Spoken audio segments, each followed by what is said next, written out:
Hello. Good evening everyone. Welcome to Telugu social talks. ఈరోజు కూడా ఈరోజు కూడా కొత్త టాపిక్తో మనం స్టార్ట్ చేయబోతున్నాం. ఈరోజు topic freedom of speech and expression, walk స్వాతంత్రం. అది తెలుగులో చెప్పాలంటే, తెలుగులో చెప్పాలంటే దీని గురించి మనం మాట్లాడదాం. దీని గురించి ప్రీ ఇంట్రో లాంటివి ఏమీ ఇవాళ లేవు, ఎందుకంటే దానికి రిలవెంట్గా ఏవి పెద్ద నాకు పెట్టాలి అన్నంత ఇది లేదు, మ్యాండేటరీ అనిపించలేదు. సో మనం డైరెక్ట్గా టాపిక్లో డిస్కస్ చేద్దాం. మనం మధ్య మధ్యలో కొన్ని ఇన్పుట్స్ ఇస్తాను, ఇన్పుట్స్ దాని నుంచి కూడా మనం డిస్కస్ చేద్దాం.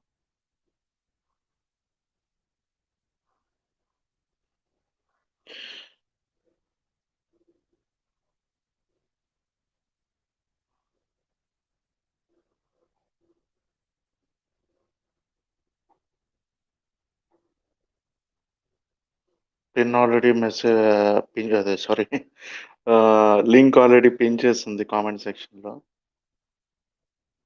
So anyone willing to join and express their opinions, most welcome.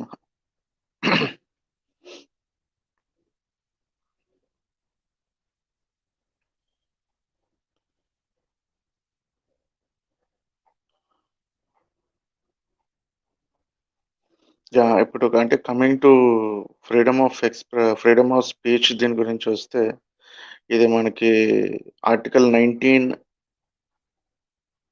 బ్రాకెట్లో 1 ఆఫ్ ఏ, ఈ రూల్ ప్రకారం మనకి ఫ్రీడమ్ ఆఫ్ స్పీచ్ మన కాన్స్టిట్యూషన్లో దీంట్లో రాసున్నది. దాని గురించి నేను కొంచెం ప్రీ ఇంట్రో ఇస్తాను. ప్రీ ఇంట్రో పాయింట్స్ చెప్పిన తర్వాత మనం డైరెక్ట్గా టాపిక్లోకి వెళ్దాం. సో చెప్పినట్టు ఇది కాన్స్టిట్యూషన్లో ఆర్టికల్ 19(1)A ఉన్నది. అంటే ఓన్లీ ఫర్ ఇండియన్ సిటిజన్స్ ఇది. అండ్ దీంట్లో మనం కొన్ని కీ పాయింట్స్ చెప్పుకుందాం. కీ పాయింట్స్ ఏంటంటే, ఈ freedom of speech and expression అనేది ఆర్టికల్ 19(A) ఈ రైట్ ఓన్లీ ఇండియన్ సిటిజన్స్కే అవుతుంది, not to any persons or belonging to the foreign. అంటే ఫారెన్ నేషనల్స్కి ఎవరికి కూడా ఇండియన్ ల్యాండ్లో ఉన్నప్పుడు అది వర్తించదు. ఫారెన్ ఫారెన్ నేషనల్స్ ఇండియాలో ఉండేటప్పుడు ఈ రూల్స్ వాళ్ళకి వర్తించు. ఈ freedom of speech and expression మాత్రం ఓన్లీ ఇండియన్ సిటిజన్స్కి మాత్రమే కాన్స్టిట్యూషన్లో రాశారు. సో ఫారెన్ నుంచి ఎవడో ఇక్కడికి వచ్చి ఇక్కడ నచ్చినట్టు ఆడు మాట్లాడుకొని ఇక్కడ ఎవరో చేస్తే అది ఆడికి ఇంప్లై అవ్వదు. ఇది నెంబర్ 1 పాయింట్. ఇది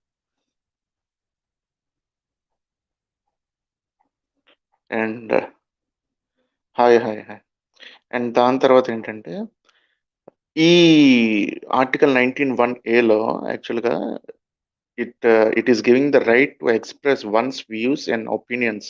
అంటే మన భావాలు కానీ మన అభిప్రాయాలు కానీ మనం ఎనీ టైప్ ఆఫ్ అంటే ఎలాగైనా చెప్పచ్చు. మన నోటి ద్వారా వ్యక్తపరచవచ్చు, లేదంటే రాత ద్వారా అంటే బై రైటింగ్ ఏదైనా రాసి మన భావాల్ని వ్యక్తీకరించవచ్చు. ఆర్ఎల్స్ బై ప్రింటింగ్ అంటే దాన్ని ఏదో ప్రింట్ చేసి స్ప్రెడ్ చేయడం వల్ల చేయొచ్చు. ఒక బొమ్మగా గీసి కూడా చేసుకోవచ్చు. లేదంటే ఒక సినిమా చూసి ఏ ఏ భావమైనా ఏ మాధ్యమం ద్వారా అయినా మన వాక్ స్వాతంత్రాన్ని మనం దీంట్లో వ్యక్తపరచుకోవచ్చు. ఇండియాలో ప్రస్తుతం మనకున్న దీని ప్రకారం ఓన్లీ మాట్లాడడం ఒకటే కాదు, మాట్లాడడం, రాయడం, ప్రింట్ చేసి స్ప్రెడ్ చేయడం, బొమ్మలు గీయడం అండ్ ఫైనల్‌గా మూవీ తీయడం. ఏదైనా అంటే నువ్వు చెప్పాలనుకున్న భావాన్ని ఈ ఈ అన్ని పద్ధతుల్లోని ఏ పద్ధతిలో అయినా చెప్పుకుంటూ వెళ్ళొచ్చు. ఇది నంబర్ 1 పాయింట్. ఫస్ట్ పాయింట్ చెప్పుకున్నాం కదా! సో ఈ ఆర్టికల్ మనది ఓన్లీ ఇండియన్ సిటిజన్స్‌కే, నాట్ ఫారెన్ సిటిజన్స్. ఆళ్ళు ఇక్కడికొచ్చిన తర్వాత ఈ ఈ ఆర్టికల్ ఆళ్ళకి ఇంప్లై అవ్వదు. ఓకే. అది.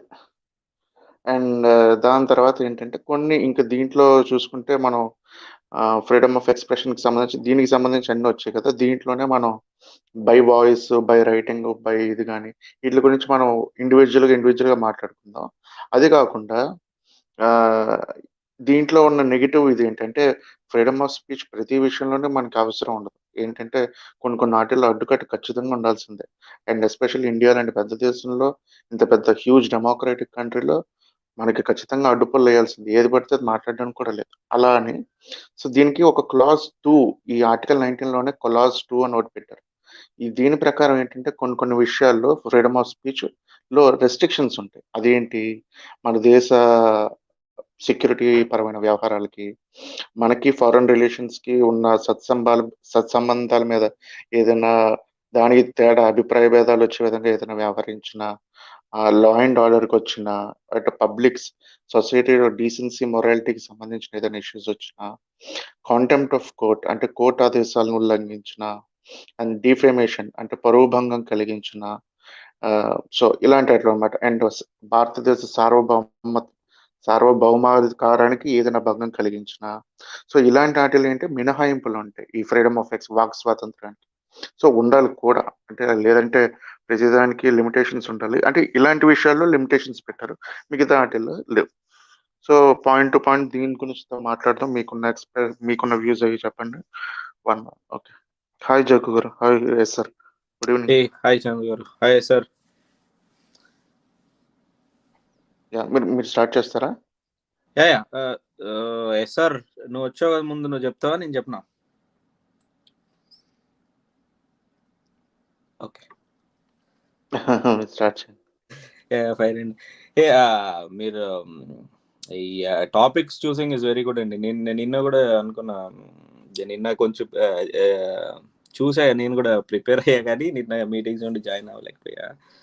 బట్ ఇవాళ ఫ్రీడమ్ ఆఫ్ స్పీచ్ పర్ఫెక్ట్ పెట్టారనిపించింది. ఇప్పుడు కాంటెంపరీ మనది యూట్యూబ్ లో జరుగుతున్న దానికి పెట్టారో లేకపోతే ర్యాండమ్ గా పెట్టారో, కానీ it's important topic where will have to discuss at the right time. I mean నాకు ఇప్పుడు రైట్ టైం అనిపించింది.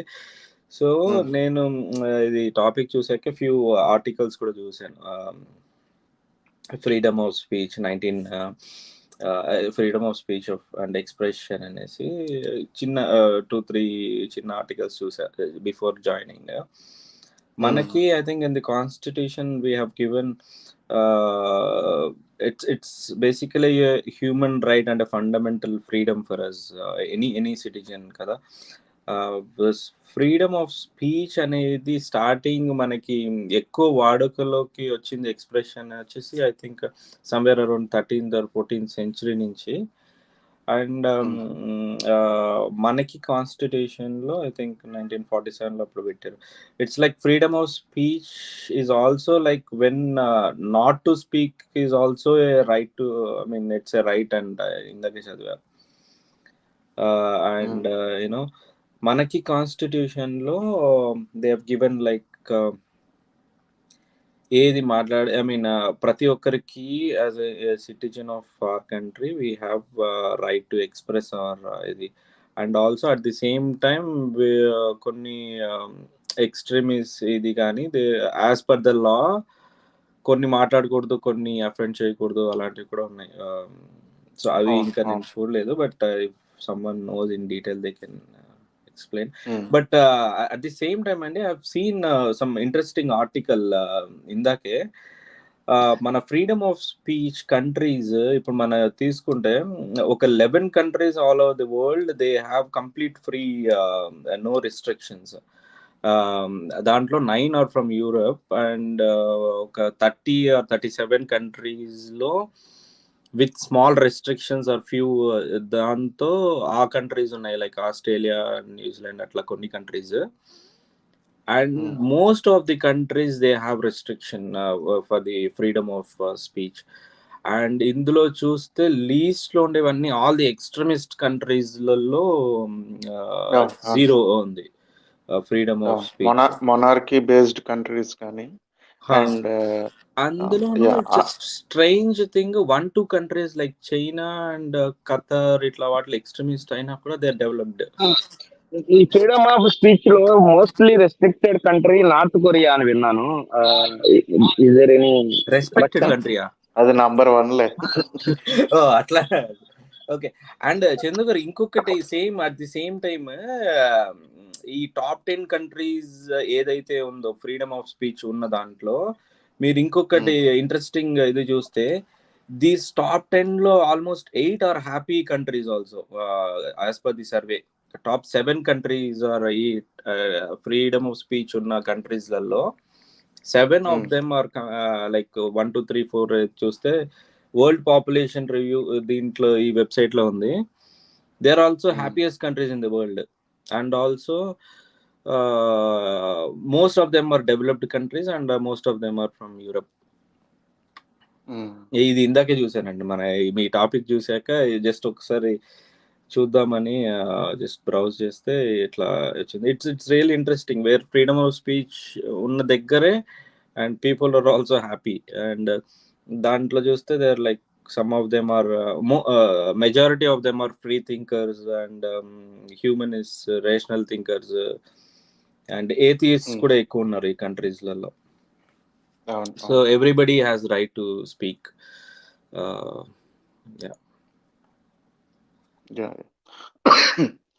అండ్ దీంట్లో కూడా రెస్ట్రిక్షన్స్ ఉంటాయండి. యూజువల్ గా ఇండియా మనం ఫ్రేమ్ చేసుకున్న ఆర్టికల్లో freedom of speech or expression కానీ అది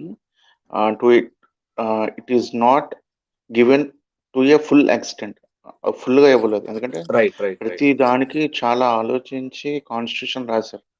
అంటే ఇఫ్ ఆర్ బట్ అన్ని కూడా థింకింగ్ చేసే ప్రతి దానికి తర్కంగా మన ఆలోచించి కంట్రీలో యాజ్ పర్ ది బుక్ ప్రకారం చూస్తే రూల్స్ అన్ని మంచిగా ఉందండి. బట్ మనది ఈ దీంట్లో టాప్ 100 లో కూడా లేదు ఫ్రీడమ్ ఆఫ్ స్పీచ్ లో కానీ, హ్యాపీయెస్ట్ కంట్రీస్ లో కానీ. ఇట్లా నేను చూస్తుంటే ఎక్కడ ఇట్లలో అక్కడ కూడా లేదు అసలు. మనది ఏమవుతుందంటే వీ హ్యావ్ లైక్ మనోబాల్ బ్యాచ్ ఉంటది కదా, ప్రతిదాన్ని లైక్ ఫ్రీడమ్ ఆఫ్ స్పీచ్ అంటే యూ కాంట్ అఫెండ్ అంటారు కానీ, but what is like offending? Like కొందరు ఈ డ్రెస్ వేసుకుంటే అఫెండ్ అవుతారు, కొందరు level of opinion is different కదా. చందు బ్రో కింద క్వశ్చన్ వచ్చింది, any boundaries for freedom of speech అని. ఇందాక 5 minutes బ్యాక్ పెద్ద లిస్ట్ చదివాను నేను దానికి. మళ్ళీ చదువుతాను, నాకు ఒక నిమిషం, ఇంకొక 2 minutes మళ్ళీ చదువుతాను. ఉన్నాయి రెస్ట్రిక్షన్స్ ఉన్నాయి, బౌండరీస్ ఉన్నాయి. దానికి ఏ విషయాల్లో బౌండరీస్ ఉన్నాయి అన్నది sovereignty, integrity of country, friendly relations with foreign countries. ఇది మన కంట్రీ రాసుకున్న ఆర్టికల్ 19A లో ఉంది. Hate speech, defamation, contempt of court, public order, ఇవి వచ్చేసి దీంట్లో ఉంది ఆర్టికల్లో మన కంట్రీలో. అండ్ కొన్ని కంట్రీస్ లలో as I said like top 11 countries లో they don't have any restriction. And next 37 countries లో they have like they can కొన్ని ఈ 11 కంట్రీస్ లో ఎగ్జాంపుల్ తీసుకుంటే they can comment on any religion and any person. ఈ next leg వచ్చేసరికి అదే restrictions వచ్చేస్తాయి. They can't comment a few restrictions. మన దాంట్లో కూడా we have in our the constitution right లో రిస్ట్రిక్షన్స్ రాసి పెట్టాం. కానీ మనకి రాసి పెట్టిన దానికంటే ఎక్కువ మనోభావాల బ్యాచ్ ఎక్కువ ఉంది. అది దట్ ఈస్ మోర్ డేంజర్.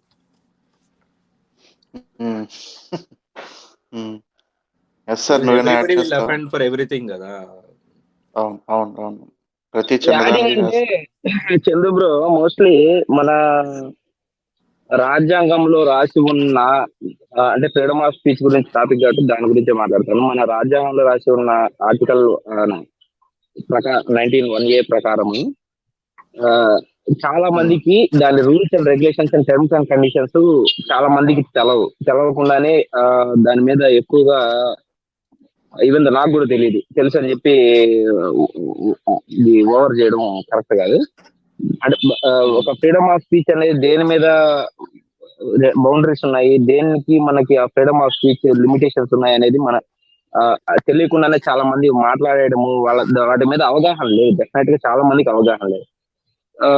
ఒకవేళ జనాలకు కానీ వాటి మీద అవగాహన ఉంటే మోస్ట్లీ కొన్ని కాంట్రవర్షియల్ మ్యాటర్స్ కానీ, లేదంటే ఇప్పుడు మనం బయట గమనిస్తున్నాం కదా చాలా వరకు.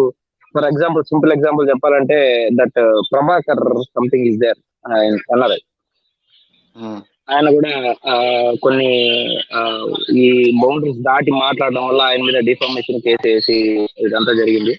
సో జనాలకి దీని మీద మంచి ఎడ్యుకేషన్ ఉండి తర్వాత పూర్తి అవగాహన వచ్చి లైక్ మనం బయటకు వెళ్ళిన తర్వాత దేని గురించి మాట్లాడాలి. ఈవెన్ దో చాలా మంది ఏంటంటే ఈ పొలిటికల్ సిస్టమ్ గురించి కానీ గవర్నెన్స్ గురించి కానీ వాటి గురించి కొంచెం తక్కువ చేసి మాట్లాడుతూ ఉంటారు. ఉమ్, సో వాటి మీద జనాలకి అవేర్నెస్ కానీ వచ్చిందంటే ఈ ఫ్రీడమ్ ఆఫ్ స్పీచ్ అనే దానికి పూర్తి సార్థకత అనేది లభిస్తుంది అనేది నా ఒపీనియన్. ఉమ్, అవును. ఇప్పుడు కొన్ని మనం మాట్లాడగలం, మన స్వేచ్ఛ, భావ స్వేచ్ఛ అనేది మనకి రాజ్యాంగం కల్పించిన ఒక గొప్ప అవును, వరం అవును, లాంటిది అని చెప్పుకోవాలి. అదర్ కంట్రీస్, అవును. రెస్ట్రిక్టెడ్ కంట్రీస్ తో పోలిస్తే మన కంట్రీలో ఆ భావ స్వేచ్ఛ అనేది చాలా ఎక్కువగానే ఉంది. దాన్ని మిస్యూజ్ చేస్తున్నారు అనేది నేను గమనించిన ఒక అంశం అది. ఉమ్, ఉమ్. అంటే యూజువల్ గా ఈ ఈ ఆర్టికల్ ని ఇవి వాక్ స్వాతంత్రం, భావ ప్రకటన స్వేచ్ఛ, ఇవన్నీ కూడా ఆర్టికల్లో, కాన్స్టిట్యూషన్ లో, రాజ్యాంగంలో పొందుపరచడానికి ముఖ్య కారణం ఏంటంటే ఈ సామాజిక, ఆర్థిక, ఈ వ్యాపార సంబంధమైన అండ్ సాంస్కృతిక, సాంకేతిక, ఇంక పెద్ద తెలుగులో మాట్లాడుతున్నాను. సో దీనికి సాంస్కృతిక సంబంధించిన విను తర్వాత విను ఇవి విను ఉన్నాయి కదా మన క్యాస్ట్లు, సో రిలీజియన్స్, వీటన్నిటి సో గురించి భావ స్వేచ్ఛ ఇన్ని గురించి కొన్ని రెస్ట్రిక్షన్స్ ఉన్నాయి.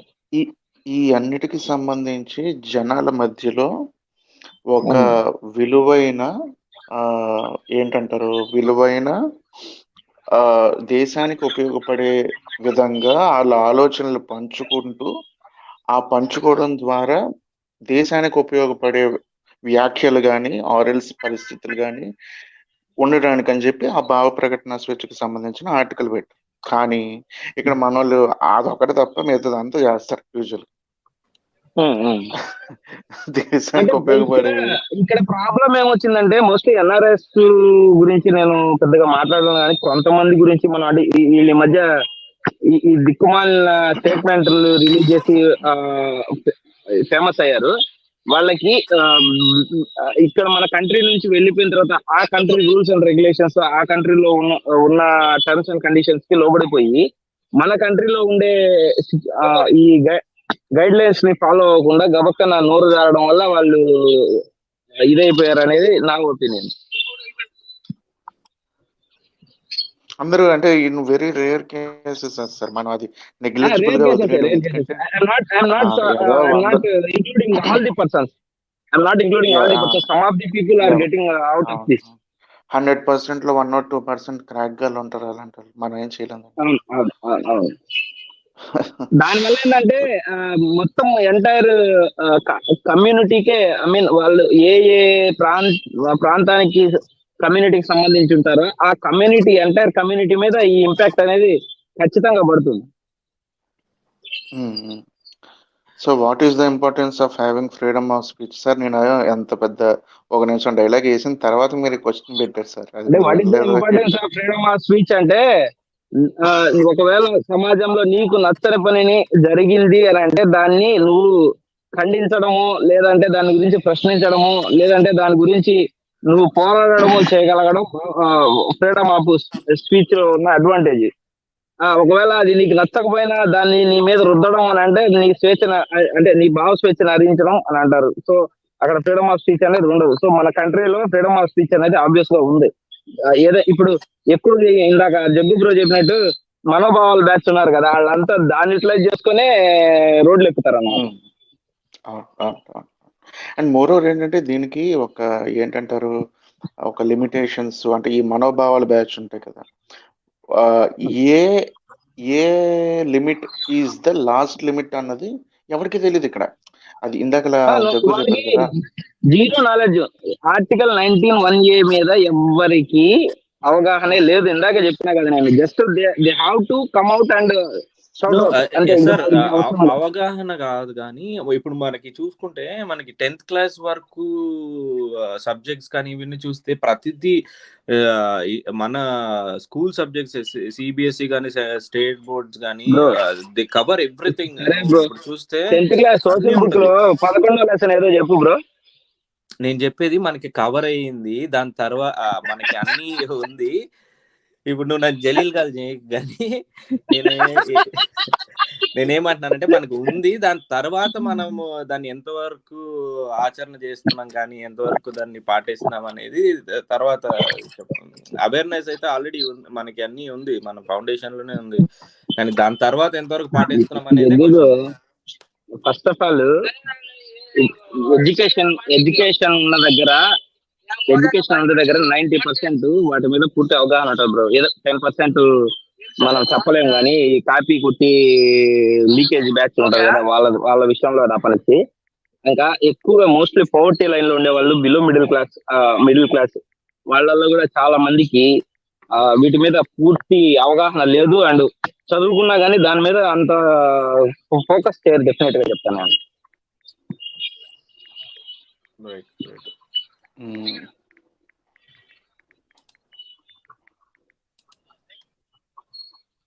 ఎవరో బేకరంగా టైప్ చేస్తున్నారు ఫోన్.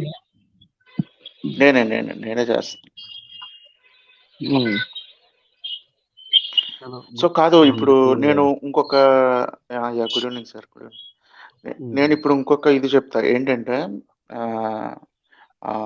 బుల్డోజింగ్ ఆర్ ఎల్స్ ఒక మనిషిని కానీ, సమూహాన్ని కానీ, గుంపును కానీ, ఒక సంస్థను కానీ, ఒక సంఘాన్ని కానీ, అంటే any section of people or an individual or a group who are rising or else who are giving a positive or a negative opinion regarding something, a point or a topic, or else or an issue, దానికి అది నచ్చని సమూహం ఉంటారు కదా అవతల వాళ్ళు, quite opposite of what they are making a shout out. So SR ఏదో అంటాడు, అదే నేనేదో అంటా. ఫర్ ఎగ్జాంపుల్ ఎవరు నాకు, నేను ఇలా అనడం నచ్చలేడు, వేరేడు ఎస్ఆర్కి నచ్చలేదు. అదే వెంటనే నేను ఒక టాపిక్ ఏదో తీసుకుని మాట్లాడుతున్నా, ఎస్ఆర్కి అది నచ్చదు. ఎస్ఆర్ వచ్చి నన్ను బుల్డోజ్ చేస్తాడే, ఆపరా నువ్వు. అసలు అది తెలిసి చేస్తారా, లేకపోతే ప్యూర్ ఇలిటరేట్ లో భాగంగా చేస్తారా? ఏంటి బ్రో అంత మాట వేసావు? అంతే కదా బోసు, అంటే అది ఇలిటరేట్స్ అయితే చేస్తారు ఈజీగా, చదువు సంచ లేకుండా, ఒక లైఫ్ లో ఏం లేకుండా, పని పాట లేకుండా బ్యాచ్ ఉంటారు కదా. నేను అలా జనరలైజ్ చేయను కానీ చందు, ఐ థింక్ ఎడ్యుకేషన్ వల్ల అవుట్లుక్ పెరుగుతుందని కూడా మనం definitely lot of educated people getting offended for most of the time. So నా క్వశ్చన్ ఇందాక అడిగింది నేను, what is the importance of freedom of speech అంటే అది మెన్షన్ చేశారు మీరు. బట్ ద ఫండమెంటల్ రీజన్ నేను అడిగేది ఏంటంటే, ఒక అభిప్రాయం ఉన్నప్పుడు if you want to take an idea forward, right, ఒక థాట్, ఒక ఐడియా డెవలప్ అవ్వాలంటే ఎప్పుడైనా కానీ ఒక అభిప్రాయం ఉన్నప్పుడు దానికి ఆపోజిట్ థాట్ ఉండాలి. అంతా లైక్ థాట్ ఉంటే మీకు it doesn't go forward, right. You need to have a counter balance. మీరు ఒక ఐడియా చెప్పారు, ఇది ఇలా చేద్దాం అని చెప్పి, ఇంకొకళ్ళు వచ్చి ఇలా కాదు, దీంట్లో ఇది తప్పు ఉంది, ఇలా చేస్తే బెటర్, లేకపోతే ఇలా చేస్తే తప్పు అని చెప్పినా చాలు. బెటర్ అని చెప్పవసరం లేదు, don't need to have better idea, they just need to point out what is wrong in what. ఇలా చేస్తే తప్పు అని అనవసరం లేదు సార్, తప్పు అని అనాల్సిన అవసరం లేదు. కానీ నేనేమనుకుంటానంటే, నాకు నా ఆలోచనలో ఇలా కాదని చెప్పి తప్పని కూడా కాదు, దట్స్ జస్ట్ అదే నా ఆలోచన. అంటే మీరు చెప్పిన అనాలిసిస్ కన్నా నేను ఇంకా బెటర్ తీస్తున్నానని చెప్పడం వేరు, అంతే తప్ప మీ అనాలిసిస్ రాంగ్ అని అవసరం లేదు చందు. నా ఉద్దేశంలో ఇప్పుడు అంటారు కదా, ఇది కరెక్ట్ గా నువ్వేమన్నా సొల్యూషన్ ఇస్తేనే మాట్లాడంటారు కదా, అది కూడా యాప్ట్ కాదు. కొన్ని విషయాలు ఎలా అవుతుందంటే, ఒక ఐడియా చెప్పాం మనం, ఇంకోళ్ళు వచ్చి ఈ ఐడియా నాకు సరిగ్గా లేదు అని చెప్పే ఆ ఫ్రీడమ్ ఉండాలి. ఎందుకంటే దట్ విల్ ఉండాలి, ఉండొచ్చు. నాకు ఈ ఐడియా నచ్చలేదని చెప్పే ఫ్రీడమ్ ఉంటది కదా సార్, డెఫినెట్ గా వచ్చి వాళ్ళకి. అంటే ఇప్పుడు అది చెప్పే గట్స్ కూడా ఉండాలి ఆ పర్సన్ కి. ఆ గట్స్ ఉన్నప్పుడు డైరెక్ట్ గా వచ్చి నాకు నచ్చలేదు, ఇది వేరే విధంగా ఎందుకు ట్రై చేయకూడదు అని ఐడియా ఇచ్చే ఆ ఫ్రీడమ్ ఉంది కదా, అది ప్రతి ఒక్కరికి ఉంది. కాకపోతే వచ్చి చెప్పడానికి ముందుకు రావాలంటే, అది దాంట్లో ప్రాబ్లం ఎక్కడ వస్తుందంటే, మనకి ఆ చెప్పే విధానం ఉంటుంది కదా, దాంట్లో రిస్ట్రిక్షన్స్ ఉన్నాయా, దాంట్లో రిస్ట్రిక్షన్స్ లేవా, ఈ రిస్ట్రిక్షన్స్ ఫ్రీడమ్ ఆఫ్ స్పీచ్ లో కవర్ అవుతాయా, కవర్ అవ్వవా? ఇప్పుడు మనం చెప్పడానికి వచ్చి ఒరే ఎదవా నువ్వు తప్పు చేసావు అని చెప్పొచ్చు, ఏమండి సరిగ్గా లేదు తప్పు చేశారని చెప్పొచ్చు కదా, రెండు విధాలు ఉంటాయి. సో మనకున్న ఇండియాలో అట్లీస్ట్ నాకు తెలిసినంత వరకు ఉన్న రిస్ట్రిక్షన్స్లో ఏంటంటే, if you are staying within morality and decency, ఆ క్లాజ్లో రాసుకున్నాం కదా మన కాన్స్టిట్యూషన్లో, మొరాలిటీ అండ్ డీసెన్సీ ఈ ఫాలో అయినంత వరకు ఫ్రీడమ్ ఆఫ్ స్పీచ్ ఉంటుంది. ఆ లిమిట్స్ ఎక్కడి నుంచి వస్తే మొరాలిటీ డీసెన్సీ అనేది సొసైటీ సెట్ చేస్తుంది. అదేం లీగల్ బౌండ్ కాదు కదా. ఎవరన్నా ఒక బూత్ తిడితే లీగల్గా ఫిజికల్ హార్మ్ ఏం చేయట్లేదు కాబట్టి మోరల్గా పెట్టుకున్నాం మనం సొసైటీలో. మనకి మనం పరిధులు మనం ఈ వాడుక భాష వాడతాము, ఈ లాంగ్వేజ్ వాడినప్పుడు ఈ లాంగ్వేజ్ బౌండరీస్లో మనం చెప్పుకున్నంత వరకు పర్లా క్రిటిసిజం చేసుకోవచ్చు, రైట్? ఆ బౌండరీస్ దాటినప్పుడు లీగల్ గా కూడా మనకి I think we're not allowed to use whatever way of communicating our freedom of speech. We need to have restrictions on it, not just in the areas covered, also in the way it is conveyed. Jaggu garu ఇందాక ఎలా అన్నారంటే మనోభావాల batch వస్తారు. మనోభావాల batch వాళ్ళు areas అనమాట. ఇప్పుడు మీరు religion గురించి మాట్లాడితే మనోభావాలు హర్ట్ అవుతాయి, మీరు దీని గురించి మాట్లాడితే అది వాళ్ళు హోల్ ఏరియాస్ కవర్ చేస్తారు. But there is also a small section we need to address where we say it is not just the content of the speech, it's also the way it is conveyed. వాటి మీద కూడా at least societal restrictions ఉంటాయి, legal గా కూడా ఉండకపోయినా కానీ అంత ఎక్కువ. అది నా పాయింట్ ఉంది ఇందాక. ఓకే సార్, మీరు అయిపోయిందా? ఇప్పుడు నేను చెప్తాను. ఇప్పుడు మీరు ఇందాక మనోభావాలు బ్యాచ్ అన్నారు కదా, దాని గురించి మళ్ళీ మాట్లాడతాను. ఇప్పుడు మీరేంటంటే కొంతమందికి ఆ రెస్ట్రిక్షన్స్ ఉంటాయని అన్నారు కాబట్టి దాంట్లో తీసుకునే విధానాన్ని చెప్తాను. ఏదైనా రాంగ్ ఉంటే కరెక్ట్ చేయండి. ఇప్పుడు మీరు వచ్చి నేను ఒక ఐడియాలజీని నేను ఇట్లా ఎక్స్పోజ్ చేస్తున్నాను అంటే నేను చేయాలనుకుంటున్నాను అని చెప్పినప్పుడు, ఇప్పుడు ఫర్ ఎగ్జాంపుల్ చందు బ్రో వచ్చి ఇది అలా చేయొద్దు సార్, ఇలా చేయడం వల్ల నీకు ప్రాబ్లం అవుతుంది, నువ్వు ఇంకో విధంగా చేయని చెప్పడం వేరు. అదే చందు బ్రో వచ్చి అదే ఎదవా నువ్వు చేసేది ఎవరికి నచ్చదురా, నువ్వు వర్కౌట్ అవ్వదు అని చెప్పి కొంచెం రూడ్ మేనర్స్ లో చెప్పడం వల్ల ఏమవుతుందిరా అంటే, అప్పుడు కూడా ఆ ఇండివిజువల్ పర్సన్ కి ఖచ్చితంగా కొంచెం కట్టింగ్ అనిపించినప్పుడు అతను కొద్దిగా అఫెండ్ అయ్యే అవకాశం ఉంది. ఇంకా మనోభావాల బ్యాచ్ విషయానికి వస్తే వాళ్ళు ప్రతి దాన్ని కూడా దాంట్లోంచి వెతికి ఇది ఎక్కడ తప్పు ఉంది, వాళ్ళకి అవసరం లేకపోయినా సరే దాంట్లోంచి తప్పును వెతికి ఆ తప్పును ఎత్తి చూపించి అఫెండ్ చేసేదానికి మోస్ట్లీ ముందుకు వస్తారు. అక్కడ కూడా ఫ్రీడమ్ ఆఫ్ స్పీచ్ అనేది హరించినట్టే లెక్క అవుతుంది. వాళ్ళు అఫెండ్ చేయడం కూడా ఫ్రీడమ్ ఆఫ్ స్పీచ్ హరించినట్టే.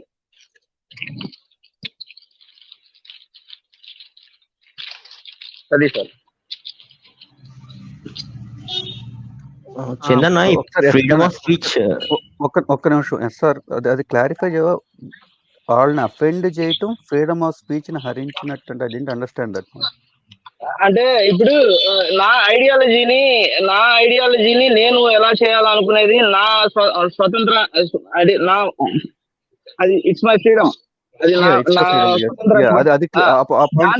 చేసినప్పుడు అఫెండ్ చేసేదానికి వచ్చినప్పుడు చందు బ్రో ఇట్లా అన్నాడు అని చెప్పి దాన్ని కూల్ గా తీసుకోవడం ఒక ప్రాసెస్. అదే చందు బ్రో రాంగ్ వేలో చెప్పాడు, దాన్ని రాంగ్ వేలో ఇట్లా కండెమ్ చేశాడు అనే దాని మీద ఫైట్ చేయడము అది వేరే ప్రాసెస్. అది మనోభావాలు బ్యాచ్, ఇది నార్మల్ పర్సన్ కి ఉన్న తేడా అని చెప్పాను సార్.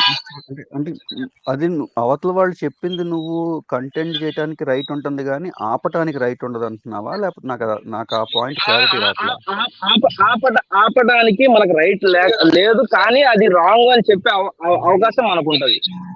అది ఎప్పుడు ఉంటుంది. I agree with you completely.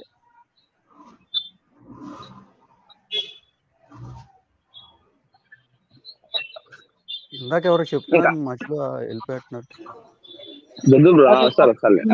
Sir నేను 1 minute మాట్లాడి వెళ్ళిపోతానండి.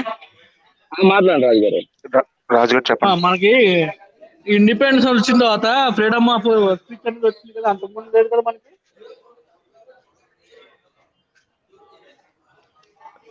అంతకుముందు బ్రిటిష్ వాళ్ళు మాట్లాడనివ్వలేదు కదా. యాక్చువల్గా ఏంటంటే ఇండిపెండెన్స్ వచ్చిన తర్వాత ఈ పొలిటికల్ పార్టీస్ వచ్చినాయి, ఎవరు రూల్ చేయాలని. అక్కడ ఒక కన్స్ట్రక్టివ్ క్రిటిసిజం కోసం ఫ్రీడమ్ ఆఫ్ స్పీచ్ అనేది వచ్చింది.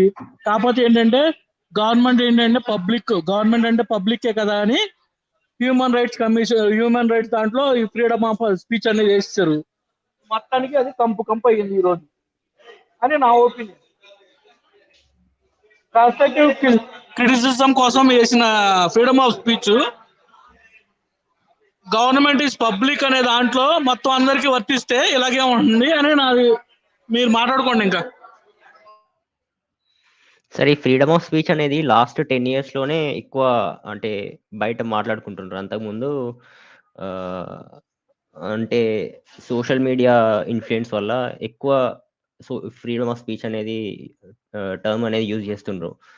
అంతకుముందు ఎవరు ఈ ఫ్రీడమ్ ఆఫ్ స్పీచ్ ఇదంతా ఎక్కువ లేదు. ఎక్కువ లేదు కాదు బ్రో, అది ఎక్స్ప్రెస్ చేసేదానికి మీడియంస్ లేవు అంతే. అవును. యెస్. ఉండింది కానీ అది ఎక్స్ప్రెస్ చేసే మీడియంస్ మనకి చాలా తక్కువ మోతాదులో ఉన్నాయి. అది ఏంటంటే ఈ లాస్ట్ 10 ఇయర్స్ కాదు కానీ ఒక 15 ఇయర్స్ నుంచి ఏంటంటే మనకి ఈ సోషల్ మీడియా అనే మీడియంస్ రావడం వల్ల ఏంటంటే ప్రతి ఒక్కరు వాళ్ళ వాయిస్ రైజ్ చేసుకునే దానికి వాళ్ళకి ఆపర్చునిటీ అండ్ ఒక ప్లాట్ఫామ్ లభించడం వల్ల ఏంటంటే ఇది ఎక్కువ శాతంలో అందరికి రీచ్ అయింది. అంతేగాని ఫ్రీడమ్ ఆఫ్ స్పీచ్ గురించి మాట్లాడేవాళ్ళు అప్పుడు కూడా మాట్లాడేవాళ్ళు.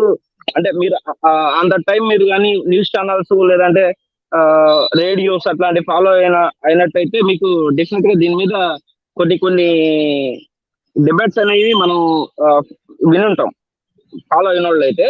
కాకపోతే ఎప్పుడైతే మనకి సోషల్ మీడియా ప్రతి ఒక్కరి చేతిలోకి చరవాణి అనేది వచ్చిందో, I mean phone, smart phone కావచ్చు లేకపోతే what ever it may be, అవి ఈ కంప్యూటర్స్ ఈ సిస్టమ్స్ ప్రతి ఒక్కరికి ఇప్పుడు ప్రతి ఒక్కరి ఇంట్లో ఉంటాయి కాబట్టి వాళ్ళకి ఇది రీచ్ ఎక్కువ అయింది. సో దీని మీద డిస్కషన్స్ కానీ తర్వాత దీని మీద ఫ్రీడమ్ ఆఫ్ స్పీచ్ అంబేద్కర్ గారు కాన్స్టిట్యున్సీ లో హ్యూమన్ రైట్స్ లో పెడితే రాలేదు. మన పొలిటీషియన్స్ వల్ల ఫ్రీడమ్ ఆఫ్ స్పీచ్ అనేది బయటపడింది. నువ్వు అలా మాట్లాడితే నేను ఇలా మాట్లాడుతున్నా దాని వల్ల ఇప్పుడు సోషల్ మీడియా రావటం వల్ల ఇవన్నీ ఎక్కువ అవుతాయి తప్పితే ఏమీ లేదు. అది ఎలా వచ్చింది అనేది కాదన్నా. ఇప్పుడు ఈ బ్రదర్ పేరేందమ్మా, సంజయ్ బ్రో మాట్లాడింది ఏంటంటే ఇది ఎక్కువగా పబ్లిష్ అయింది ఈ 10 ఇయర్స్ లోంచి అని అన్నాడు. అది వరకు కూడా ఉంది అది, కానీ ఈ లాస్ట్ 10 కాదు 15 ఇయర్స్ నుంచి మనకి ఎక్కువగా పబ్లిష్ అయింది అని చెప్తున్నాను నేను. అంతే, అది ఎలా వచ్చింది అనేది మనం అసలు డిస్కషన్ చేయలేదు. అంటే లాస్ట్ 10 ఇయర్స్ లో పబ్లిక్ స్పీకింగ్ అనేది బాగా పెరిగిపోయింది. అంతకుముందు అంత అంటే బాగా రిస్ట్రిక్టెడ్ గా ఉండేది. ఎక్కువ పబ్లిక్ స్పీకింగ్ రెస్ట్రిక్టెడ్ ఏం లేదు. ఆ మీడియంస్ అవైలబిలిటీ తక్కువ ఉండింది. అంటే మన భావ స్వేచ్ఛని అది ప్రకటించుకునే దానికి మనకి ఇదివరకు అంత ఎవరికి రాలే అవసరం. ఈ మధ్య ఏంటంటే అందరూ మాట్లాడేసరికి సోషల్ మీడియా వచ్చేసరికి నాకు ఫ్రీడమ్ ఆఫ్ స్పీచ్ ఉంది, నేను ఏమైనా మాట్లాడచ్చని కాన్స్టిట్యూషనల్ రైట్లు ఎత్తుక్కొని మరీ మాట్లాడుతున్నారు. అది మెయిన్ ప్రాబ్లం అయిపోయింది. ప్రాబ్లం ఏం కాదన్నా, అది ఎత్తుక్కొని మాట్లాడడం వల్ల వాళ్ళకు కూడా అంటే ఏమి తెలియకుండా మాట్లాడడం కన్నా ఏదో తెలుసుకొని మాట్లాడడము ఆ గుడ్డిలో మెల్ల అనేది అంటారు చూసావా, అది మేలే కదా. దానివల్ల వచ్చిన నష్టమే అయితే ఊడిపడలేదు కదా. నేను అదే చెప్తాను కదా, కాన్స్టిట్యూషనల్ రైట్స్ ఏంటి అనేది ఎత్తుక్కొని మరీ మాట్లాడుతాను ఇప్పుడు. అవును, కాన్స్టిట్యూషనల్ వెతుక్కునేది హాఫ్ వెతుక్కుంటున్నారు. కంప్లీట్ దాని లిమిటేషన్స్ ఏంటి, దాని బౌండరీస్ ఏంటి అవన్నీ పూర్తిగా తెలియదు. ఓన్లీ ఫ్రీడమ్ ఆఫ్ స్పీచ్ ఒకటే తెలుసు. అంటే ఓన్లీ ద సెంటెన్స్ ఒకటే, ఫ్రీడమ్ ఆఫ్ స్పీచ్ అంతే. కాదు బ్రో, అది మొత్తం ఎత్తుక్కొని దాన్ని మొత్తం స్టడీ చేసి దాన్ని అర్థం చేసుకొని దాన్ని మొదలెట్టి మాట్లాడాలంటే వాడికి కనీసం వాడి జీవితకాలం పట్టుద్ది. It's not a simple book. Sir అది కాదు, ఇది మనకి కొత్తగా తెలుస్తుంది అనుకుంది, మన స్మాల్ బబుల్లో ఆలోచిస్తున్నాం కాబట్టి ఈ మధ్య అవుతుంది అనుకుంటాం. Freedom of speech as described in the Constitution and has amended multiple times across Indian for the last 70 years. It was always in the center of Indian polity. Indira Gandhi emergency అప్పుడు దానికి against గా fight చేసిన వాళ్ళందరినీ జైల్లో పెట్టినప్పుడు they fought for their rights. News పేపర్లు మూసేసినప్పుడు, హిందూలో Bofors మీద articles వచ్చినప్పుడు, గవర్నమెంట్ ట్రై చేసినప్పుడు, ఆల్ దీస్ కేసెస్ లో ఈ అన్ని కేసుల్లో 1984 లా ముందు అంతా freedom of speech was always at the center of Indian democracy. It was never forgotten. ఇప్పుడు మనం కొత్తగా వింటున్నాం కాబట్టి మన 40, 30, 20 ఏళ్ళ వింటున్నాం కాబట్టి రీసెంట్ అనుకుంటాం. But this history has been there in India as a prolonged history of protecting freedom of speech. కొన్నిసార్లు బిఫోర్ ఉంది కదా, బిఫోర్ కూడా మనకి కొన్ని అంటే మనకు తక్కువగా ఉన్న మీడియాస్ ద్వారా తెలిసి వచ్చింది అంటున్నాం. సార్ క్రాస్ టాక్ చేయ కదా sir, lot of cross talk happening.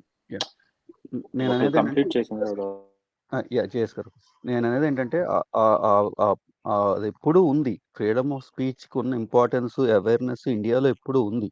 మనకిప్పుడు ఓవర్‌గా ప్రతి చిన్న దాంట్లో కూడా ఫ్రీడమ్ ఆఫ్ స్పీచ్‌ని వాడుతున్నారు కాబట్టి more abuse of the right అని ఇట్ అనిపిస్తుంది ఈస్ గానీ over utilized. More abuse of it. అంటే నేను ఒకరిని తిట్టేసి నా ఫ్రీడమ్ ఆఫ్ స్పీచ్ అంటాం. అది we are abusing the rights given to the misused. కాన్స్టిట్యూషన్‌గా rather than actually using it. ఎందుకంటే పెద్ద పెద్ద మూవ్‌మెంట్లు నడిచినాయి కదా! ముందు అగైన్స్ట్ ద గవర్నమెంట్ ఎమర్జెన్సీ ఉన్నప్పుడు. ఇప్పుడు కన్నా ఎక్కువ రైట్స్ తొక్కేసారు ఎమర్జెన్సీ ఉన్నప్పుడు. But people still had some rights to express their views and organise and fight it and we got back our freedom in that sense. So, freedom of speech was always there. The అవ్వాల్సింది ఏంటంటే ఫ్రీడమ్ ఆఫ్ స్పీచ్‌ని not just knowing what rights the constitution grants us, it is also the societal బాధ్యత ఏంటంటే how do we use it to the benefit of the society అనేది మన మీద ఉంటుంది. As an individual citizen.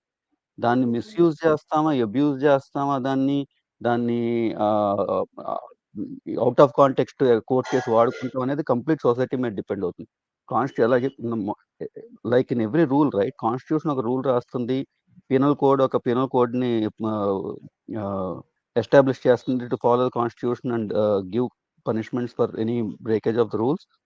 కానీ దాన్ని ఇంప్లిమెంట్ చేయటం అనేది in a country like India, government can't come and control everywhere. So the society has an important role in how we regulate free speech and how we use the right, constitutional fundamental right given to us in a constructive way. ఆ part of the discussion miss అవుతుంది ఇండియాలో, in my view. అంటే condemn of court అంటే condemn of judicial rules అంటే అది court decision తీసుకుంటే దానికైతే possible ఒక రిజల్ట్ వస్తుంది. కానీ ఇప్పుడు డిఫామేషన్ కేసు అంటారు, ఆర్టికల్ 19 కాకుండా ఆర్టికల్ 19/1, 19/A అవన్నీ ఉంటాయి కదా, అందులో ఈ డిఫామేషన్ కేసు ఎంతమంది దాన్ని గెలిచారండి?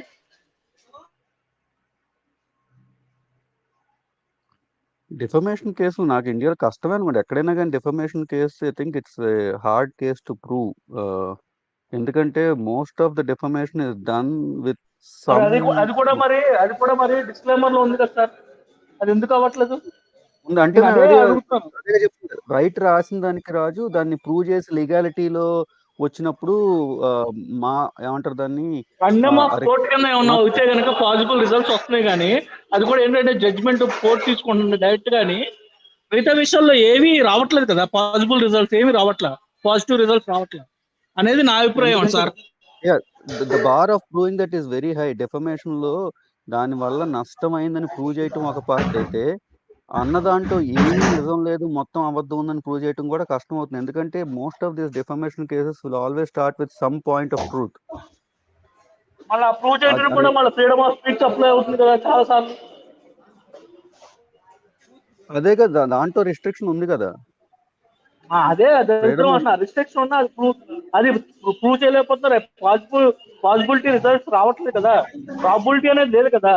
ప్రాబిలిటీ అనేది ఎంత ఉంది డిఫమేషన్ కేసు? కాదండి, ఏమన్నా డిఫమేషన్ కేసు అంటే ఏంటంటే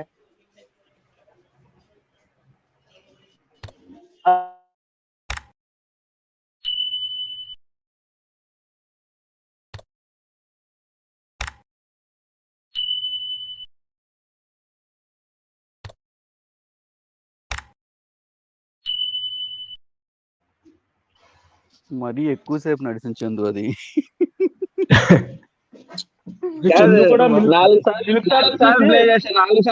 చేస్తారా బ్రో? మిల్క్ రాత్రి చూసి చందు కూడా నేర్చుకున్నట్టున్నాడు మధ్య మధ్యలో. అన్సబ్స్క్రైబ్ అయిపోతాయి అప్పుడు, సబ్స్క్రైబ్ చేసి మళ్ళీ మిల్క్ రాత్రి చూసి నేర్చుకున్నాడు చందు. లేదు, దాంట్లో ఉంది.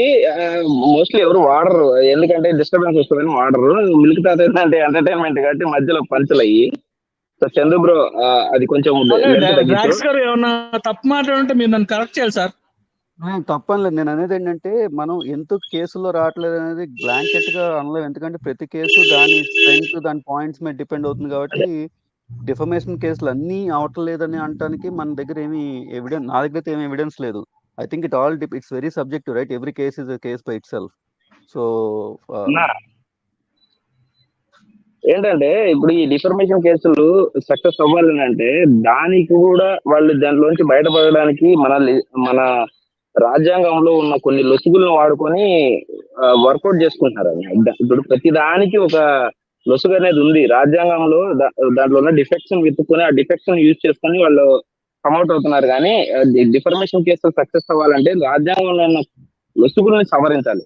అప్పుడు ఈ డిఫర్మేషన్ కేసులు కూడా సక్సెస్ అయ్యేదానికి 100% ఉంటది. ఇప్పుడు మర్డర్ చేసాడు అనుకున్నా, శాంపుల్ ఒక సింపుల్ ఎగ్జాంపుల్ చెప్తా. ఒక మర్డర్ చేశాడు అనుకున్నా, వాడు మర్డర్ చేస్తే ఏ కండిషన్స్ లో చేశాడు, అది ఏ వాతావరణము, వాడు చంపడానికి దాని వెనక అంటే వాడు క్రూయల్ గా చేసిందైనా కావచ్చు, లేదంటే యాక్సిడెంటల్లీ చేసిందైనా కావచ్చు, వాట్ ఎవర్ ఇట్ మేబీ, దాంట్లోంచి బయటపడేయడానికి మన రాజ్యాంగంలో ఉండే లొసుగులు, చట్టంలోని సెక్షన్లు వాడుకునే కదా బయటపడుతున్నారు. ఇప్పుడు మన ఫ్రీడమ్ ఆఫ్ స్పీచ్ విషయానికి వస్తే చాలా మంది చాలా చాలా సెన్సేషనల్ కామెంట్స్ అయితే చేస్తున్నారు. వాళ్ళ మీద కేసులు ఉన్నాయి. కానీ ఆ కేసుల్లోంచి కూడా బయటపడేదానికి కొన్ని బైలాస్ ఉన్నాయి. వాటి వల్ల తప్పించుకుంటున్నారు అంతే.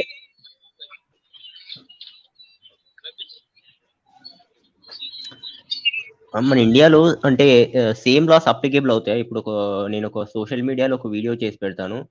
అది ఇంకొకటి ఏంటంటే పబ్లిక్ లో ఒక స్పీచ్ ఇస్తాను. రెండిటికి ఈక్వల్ వెయిటేజ్ ఉంటుందా, లేకపోతే సోషల్ మీడియా పెట్టే దానికి అంత కన్సిడరేషన్ ఉండకుండా ఓన్లీ పబ్లిక్ లో మనం మాట్లాడిన దానికి ఎక్కువ ఐ మీన్ వెయిటేజ్ ఉంటుందా?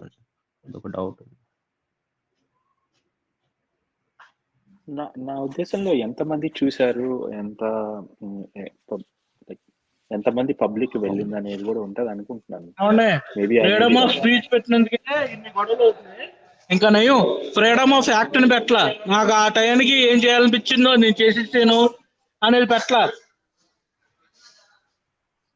అది కూడా వస్తుంది రాజు. ఫ్రీడమ్ ఆఫ్ స్పీచ్ కంట్రీలో ఫ్రీడమ్ ఆఫ్ యాక్ట్ కానీ పెడితే మర్డర్లు, మానభంగాలు, దొంగతనాలు, దోపిడీలు ఎక్కువ అయిపోతాయి అన్న.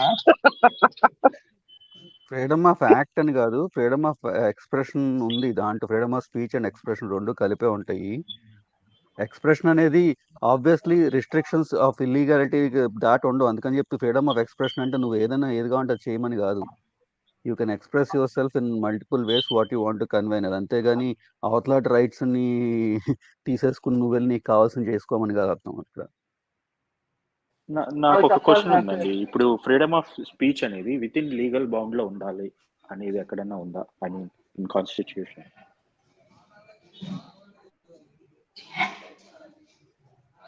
లీగల్ బౌండ్ లో ఉంది కదా. ఆర్టికల్ 19 ఒకటే చదువుతారు మరి కింద. ఆర్టికల్ 1, 19/1, 19/A అవన్నీ ఫాలో అవ్వరు జనాలు. అది ఏమన్నా డిస్క్లైమర్ ఏంటి నాకు అర్థం కాలే. సో డిస్క్లైమర్ అంటే నేను అడిగిన క్వశ్చన్ మీకు అర్థమైంది అంటే విత్ ఇన్ లీగల్ బౌండ్ లోనే మాట్లాడాలి ఫ్రీడమ్ ఆఫ్ స్పీచ్ అని ఉండాలి అనేది. లీగల్ బౌండ్ అనేదానికి దానికి అసలు బౌండరీస్ లేవు కదా. లీగల్ బౌండ్ అనేది ఫ్రీడమ్ ఆఫ్ స్పీచ్ అంటే ఇప్పుడు చెప్పారు కదా, ఫ్రీడమ్ ఆఫ్ యాక్ట్ చెప్పారు కదా. దాంట్లో చెప్తున్నారు నేను ఏదైనా చేయొచ్చు అంటే పోయి రేప్ చేస్తారు ఇవన్నీ మాట్లాడుతున్నారు కదా. అంటే అది లీగల్ బౌండే కదా. రేప్ చేస్తే మీకు పనిష్మెంట్స్ ఉన్నాయి కదా, సెక్షన్స్ ఉన్నాయి కదా మన దాంట్లో. ఇంకోటి సెక్షన్స్ లేవా అండి? దిశ యాక్ట్ ఉంది కదా.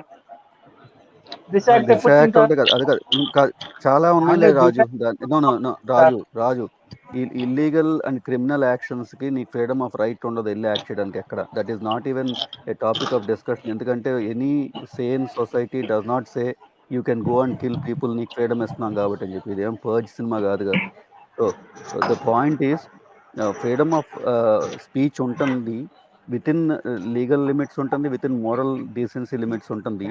But other thing people have to understand is freedom of speech comes with freedom to have consequences for the speech. ఇప్పుడు వెళ్ళి మనం అసహ్యంగా మాట్లాడడానికి అసభ్యంగా ఒక సొసైటీలో మన ఫ్రెండ్స్ మధ్యలోనే ఫ్రీడమ్ ఆఫ్ కాన్సిక్వెన్స్ ఎందుకు ఉంటాయంటే వాళ్ళు మాట్లాడటం మానేస్తారు. That's the consequence you'll face for the freedom of speech or expression.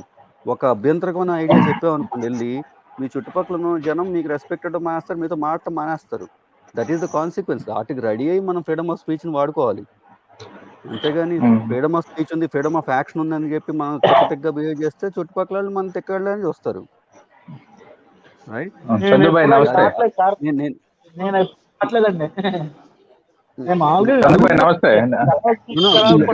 Chandanna లేడు, చందన్న బ్యాక్ లో ఉన్నాడు.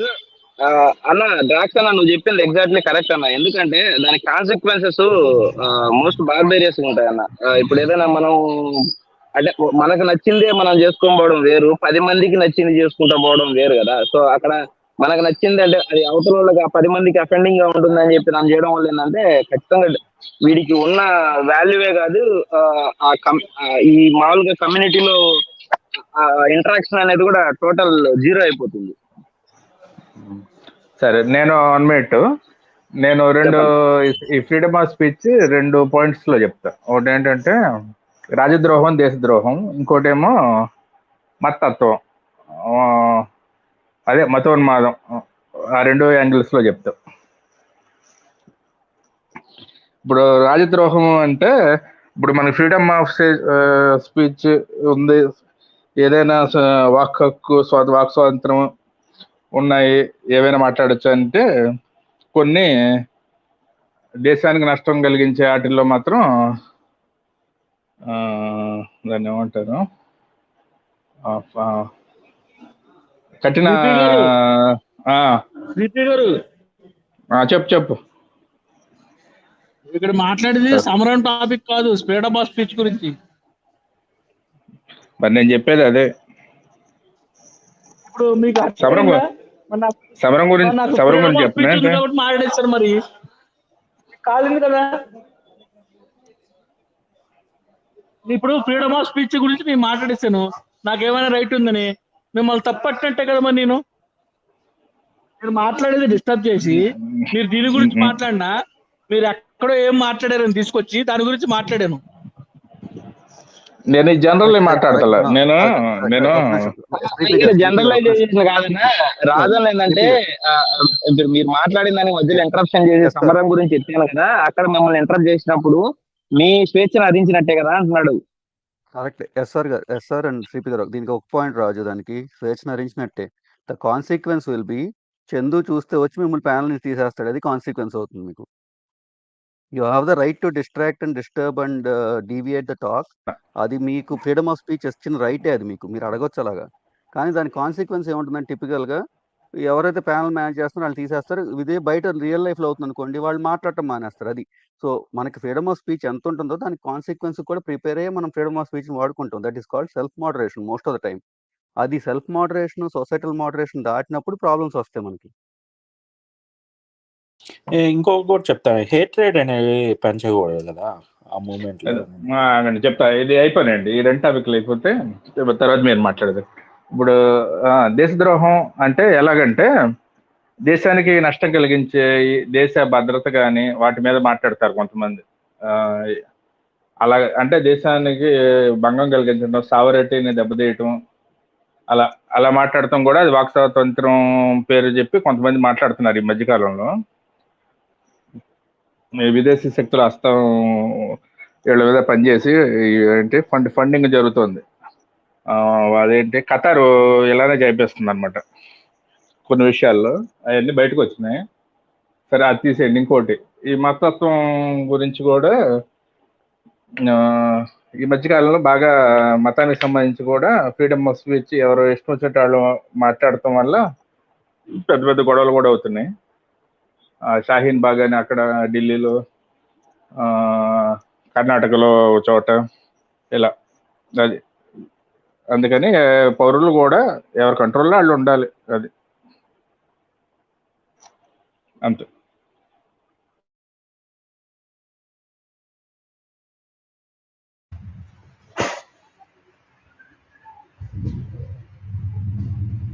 ఓకే, నాకైతే నా పరిధిలో నాకున్న అవగాహన ప్రకారం నేనైతే మాట్లాడాను. ఇఫ్ దేర్ ఎనీ రాంగ్ నన్ను క్షమించండి. నేను బ్యాక్ అవుతున్నాను. Thank you for giving this opportunity Chandu bro. ఇంకా నేను ఊరుకుండు దానికి తుత్తు అంటావు. అరే రాజన్న, మీరు నా స్వేచ్ఛను హరిస్తున్నారు. సరే, ఓకే, బాయ్. Getting back.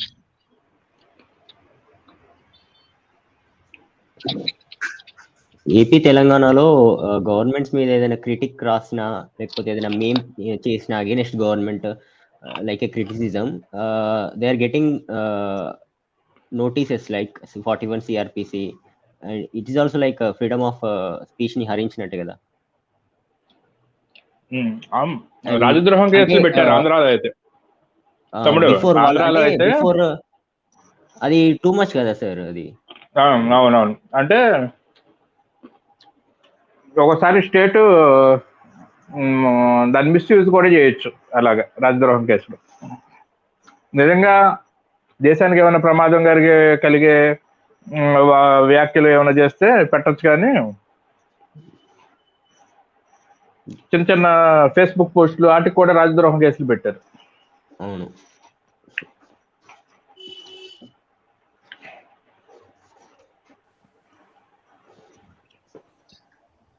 కానీ శ్రీపి గారు ప్రాబ్లం ఎక్కడ వస్తుందంటే, అంటే వాళ్ళు క్రిటిసైజ్ చేసింది గవర్నమెంట్ లా లేదంటే స్టేట్ నా, అంటే స్టేట్ యాజ్ ఇండియన్ ఎంటిటీ, నేను ఇక్కడ లోకల్ స్టేట్ అనట్లేదు.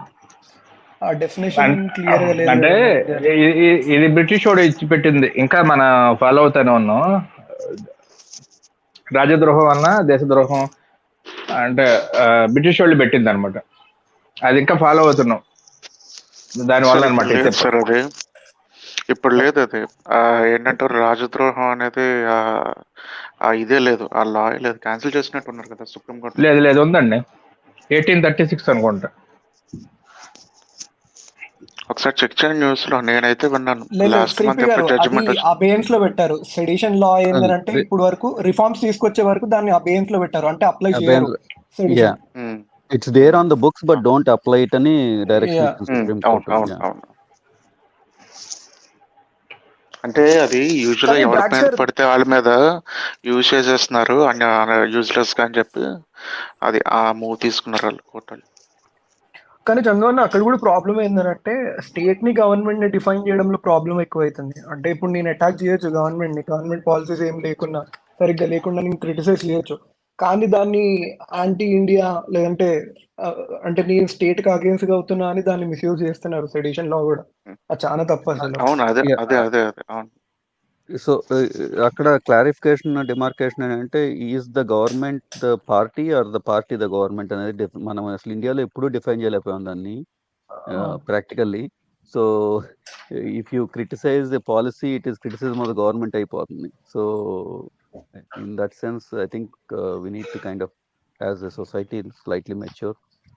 అంటే ఇప్పుడు కొన్ని ఇన్స్టెన్సెస్ లో అదే ప్రీవియస్ గా కొన్ని ఇయర్స్ గా ఆఫ్టర్ 2014 బీజేపీ రూల్లో what they are trying to portray is if someone is going or someone is portraying or else someone is telling any bad decision of government, వాళ్ళు దాన్ని ఏం చేస్తారంటే అది they are not taking it as a government phase గా, అంటే government decision ని వాళ్ళు oppose చేస్తున్నట్టు కాకుండా దే ఆర్ ఏంటంటారంటే వాళ్ళు ఇండియాకి తీసుకుంటున్న డెసిషన్స్ కి ఎగెన్స్ట్ గా మాట్లాడుతున్నారు, అంటే దేశానికి ఎగెన్స్ట్ గా మాట్లాడుతున్నారు అన్నట్టు పోర్ట్రే చేస్తారు వాళ్ళు.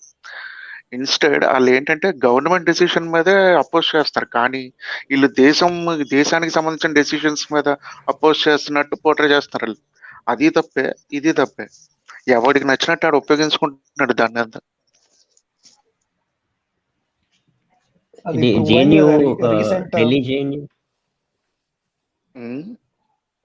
జేఎన్యూ లో కూడా ఇది మిస్యూజ్ అయింది కదా, అంటే గవర్నమెంట్ కు స్టూడెంట్స్ మధ్యలో. సో ఆ పాయింట్ అక్కడ మరి కాశ్మీర్ కి ఇండియాలో భాగం కాదు అన్నట్టు మాట్లాడుతున్నారు అక్కడ జేఎన్యూలో. అక్కడ ప్రాబ్లం వేరే, అది అంటే అక్కడ న్యూవాన్స్, అందుకే అక్కడ రాజద్రోహం కేసులు పెట్టారు అక్కడ. న్యూవాన్స్ ఏమవుతుందంటే ఆజాదీ కాశ్మీర్ అని అంటున్నారు పద్దాకాళ్ళు.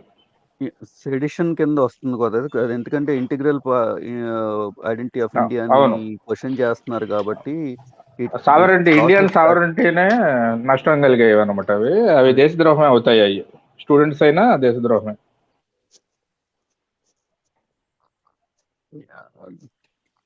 దేశద్రోహం అంటే I don't know, but it falls under that clause, so technically you can charge them with that crime.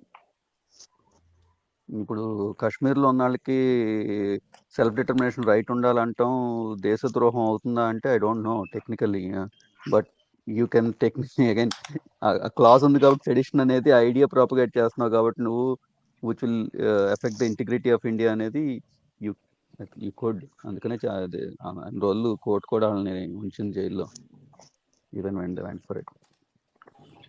ఇలానే కన్నయ్య అనే ఉంటారు, students union president, JNU, Delhi university, అదే జేఎన్యూలోనే ఢిల్లీలో కన్నయ్య కుమార్ ఎంపీగా కూడా పోటీ చేశాడు, బీహార్ కాంగ్రెస్ లో ఉన్నాడు. అతని మీద కూడా అప్పుడు ఇలానే వ్యాఖ్యలు చేస్తే ఆ కేసు పెట్టారు, రాజద్రోహం, దేశద్రోహం కేసు. తన మీద కేసు కొట్టారు కదండి? లేదుగా, ఇప్పుడు ఉన్నట్టుందండి. బెయిల్ వచ్చింది అంతే, బెయిల్ వచ్చింది అంతే. చాలా కాలం ఉన్నాడు.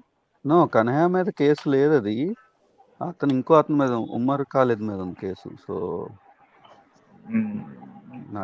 ఒక ఇంకో అదేంటి జమ్మూ కాశ్మీర్ నుంచి ఒక అతను, వీళ్ళందరూ బ్యాచ్.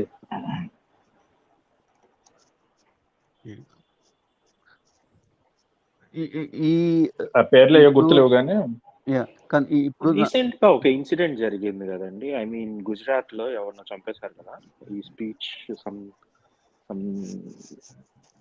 మత విశ్వాసాలని కించపరిచారని చెప్పేసి. జైపూర్ లో అనుకుంటా కదండి అది. జైపూర్ లో దర్జీ అతను, ఏదో కుమార్ అతను పేరు. అదేనా మీరు అనేది? జైపూర్ ఫేస్బుక్ లో పోస్ట్ పెట్టాడు అతను, ఫేస్బుక్ లో పోస్ట్ పెట్టాడు. నుపూర్ శర్మకి మద్దతుగా ఫేస్బుక్ లో పోస్ట్ పెడితే నుపూర్ శర్మ కరెక్ట్ జరిగింది అది. ఇది కూడా ఫ్రీడమ్ ఆఫ్ ఎక్స్ప్రెషన్, పోస్టులు పెడతాం కానీ యూట్యూబ్ లో కానీ సోషల్ మీడియాలో. నాకు I have an interesting question on that case.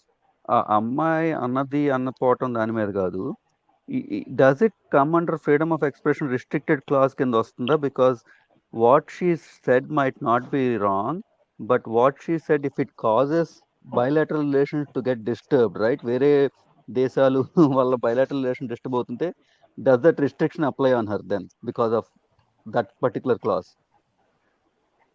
అవును, ఆ క్లాజ్ ఉంది ట్రాక్స్ గారు, రీజనబుల్ రెస్ట్రిక్షన్స్ లో ఫ్రెండ్లీ రిలేషన్స్ అదే ఉంది కదా. So even religious sentiments hurt చేయడం కన్నా can that clause apply to her more?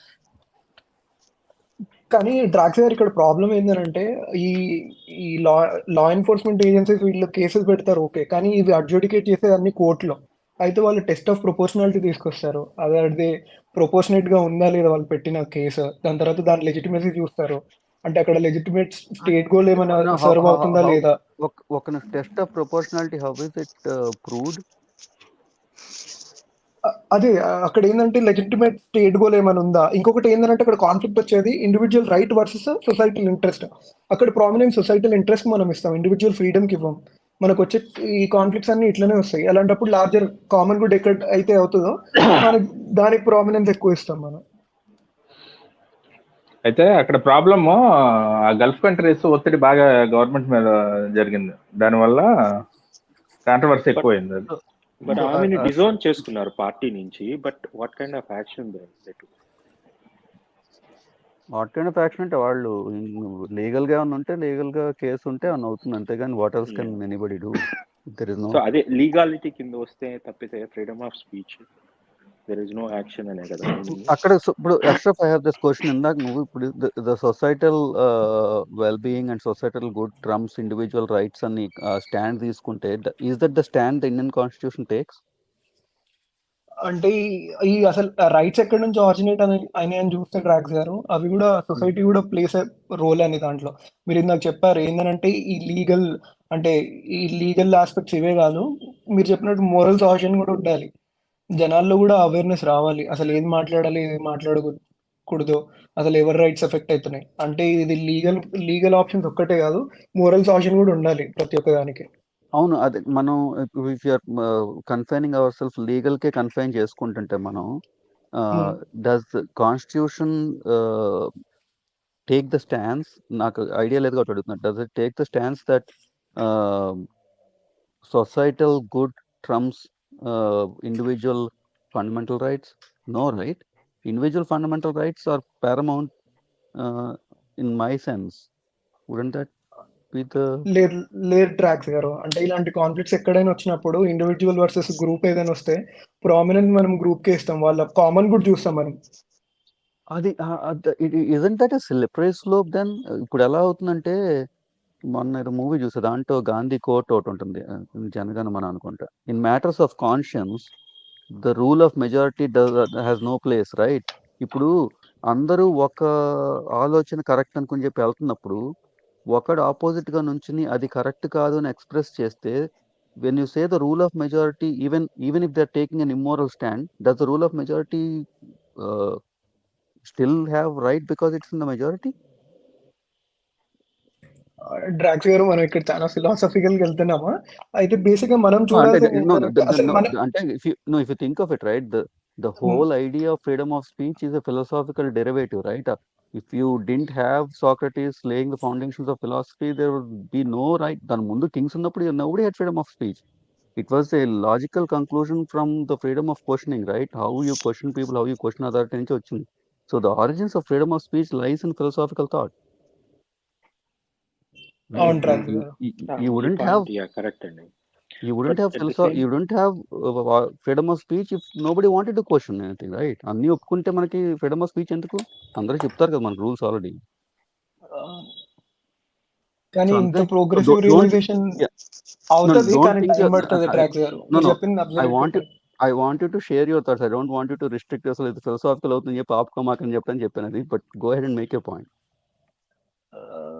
అంటే నేను కూడా చూడాలి డ్రాక్స్ గారు. అంటే ఇవి రైట్స్ ఎక్కడి నుంచి ఫ్లో అయినాయంటే మన same universal declaration of human rights. అసలు వాళ్ళు ఎందుకు తీసుకొచ్చారు ఏంటి అలాంటి కేసెస్ లో అసలు, అంటే మనం ప్రీవియస్ కోర్ట్ కేసెస్ చూడాలి.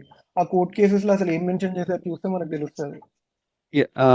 ఫిలాసఫర్ గారు పాయింట్ చేశారు. I have no objection to that అండి. Indian ancient history, we had the questioning. Even in religion, we had the opportunity to question religious thought and belief, and I think we had a tradition of free speech going long way back than the Western society did.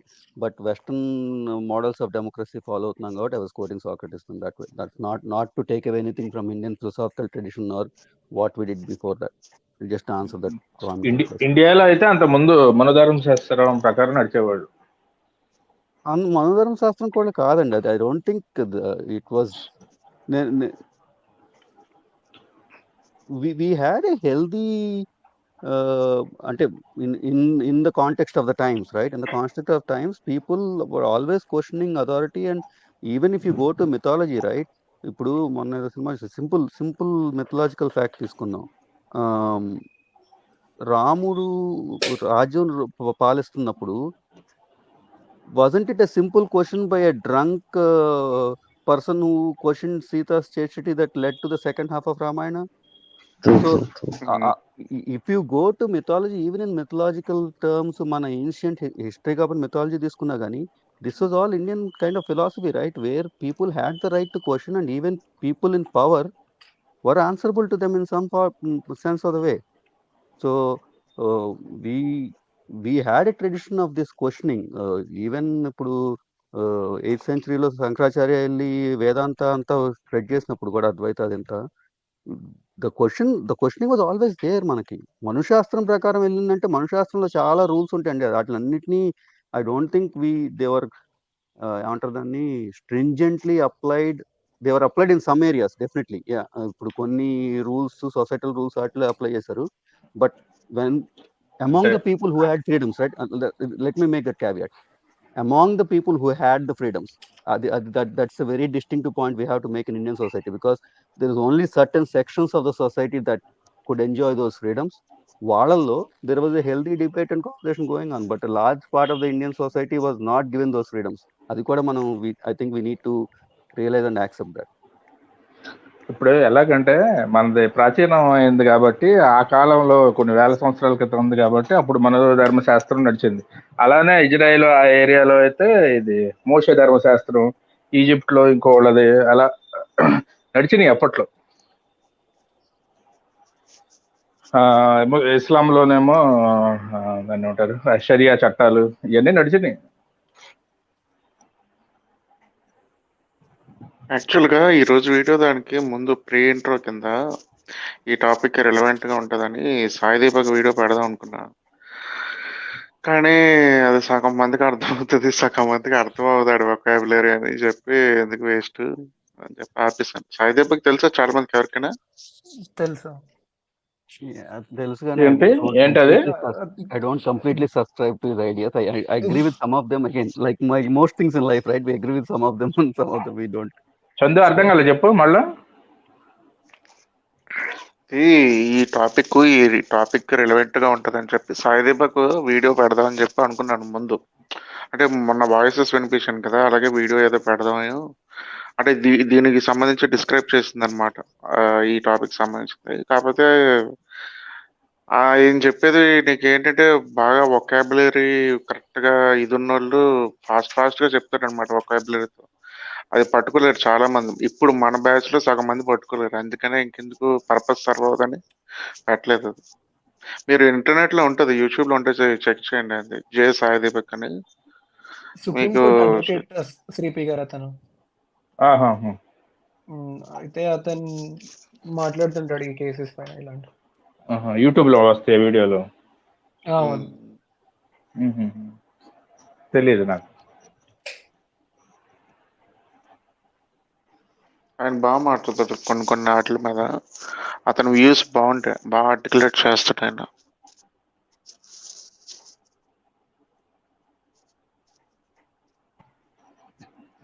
అందరూ silent అయిపోయారు ఒకసారి. మగాడి బావ freedom of speech బాగా, freedom of chat బాగా వాడుతున్నాడు. Chandan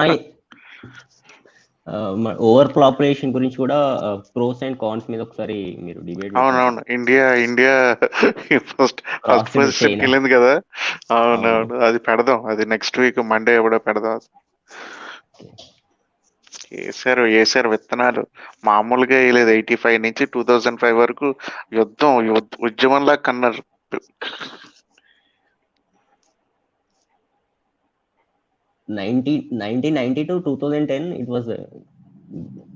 blast, complete blast. అది population blast అది ఆ టైంలో.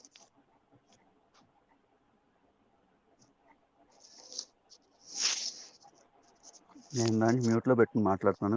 ఇందాక క్వశ్చన్ అడిగింది ఏంటి సంజయ్ గారిని అనలేదు సరిగ్గా. I don't understand. Me answer కూడా అనలేదు.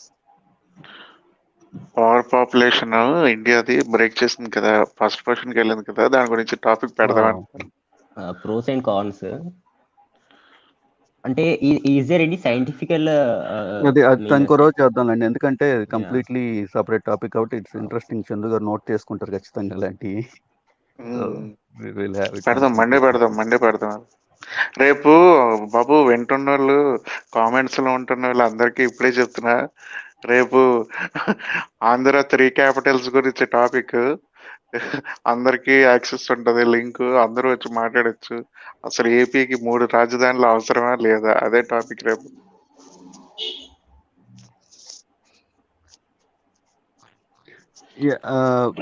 సో ఫ్రీ స్పీచ్ దానికి వస్తే, మొన్న 2021లో అనుకుంటారు నోబెల్ ప్రైజ్ విన్నర్ ఉన్నారు మరియా రెస్సా అని చెప్పి ఫిలిప్పైన్స్ నుంచి. She made a very interesting point.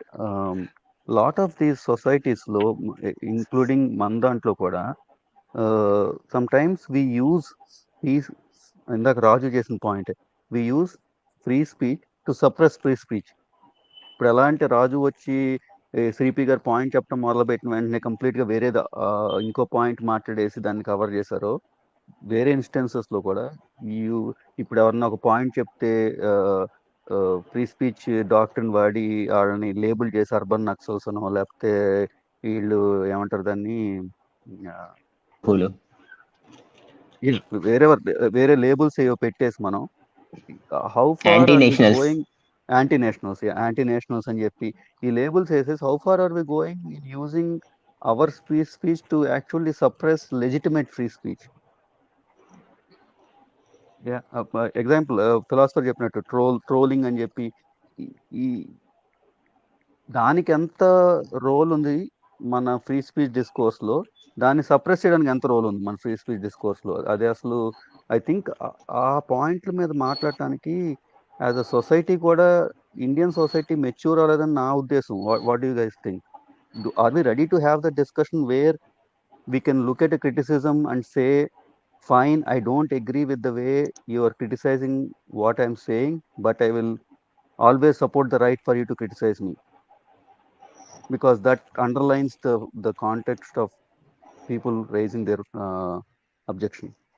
ఆ పాయింట్కి వెళ్ళాం అసలు మనం. లేకపోతే నాకు నచ్చని నువ్వు మాట్లాడుతున్నావు కాబట్టి, నాకు నచ్చిన విధానంలో మాట్లాడుతున్నావు కాబట్టి నేను ఆపేస్తాను, నేను అక్కడ వరకే ఉన్నావా? డ్రాక్స్ గారు ఈ ఆర్టికల్ 19 ఆంబిట్ కూడా పెరుగుతుంది ఇప్పుడు. అంటే రీసెంట్ గా రైట్ టు సైలెన్స్ ఇలాంటివి వస్తున్నాయి. ఇలాంటిది వస్తాయి అనుకుంటున్నా నేను కూడా. అంటే మీరు అన్నది ఇది మంచి టాపిక్ అండి. అర్బన్ నక్సలైట్లు వాళ్ళు ఏంటంటే శ్రీపి గారు ఒక్క పాయింట్ అండి, అష్రఫ్ ని ఫినిష్ చేయనివ్వండి ఒకసారి. అష్రఫ్ అయిపోయిందని చెప్పిన తర్వాత మీరు మొదలు పెట్టండి, ఎందుకంటే you was in the middle and you started. Ashraf, are you done? అదే అన్న, నేను చెప్పాను కదా, ఈ ప్రోగ్రెసివ్ రియలైజేషన్ ఆఫ్ రైట్స్ అనేది అంటే వేరే సుప్రీం కోర్ట్ జడ్జిమెంట్స్ తో అవుతున్నాయి. ఇంతకుముందు రైట్ టు సైలెన్స్ అనేది కూడా లేదు, కానీ అది వచ్చింది. ఇలాంటివి మీరు చెప్పినట్టు రైట్ టు క్రిటిసైజ్ కూడా, అంటే దాన్ని కూడా యాక్సెప్ట్ చేసుకొని అది ఆంబిట్ లోకి రావడం అంటే టైం పడుతుంది.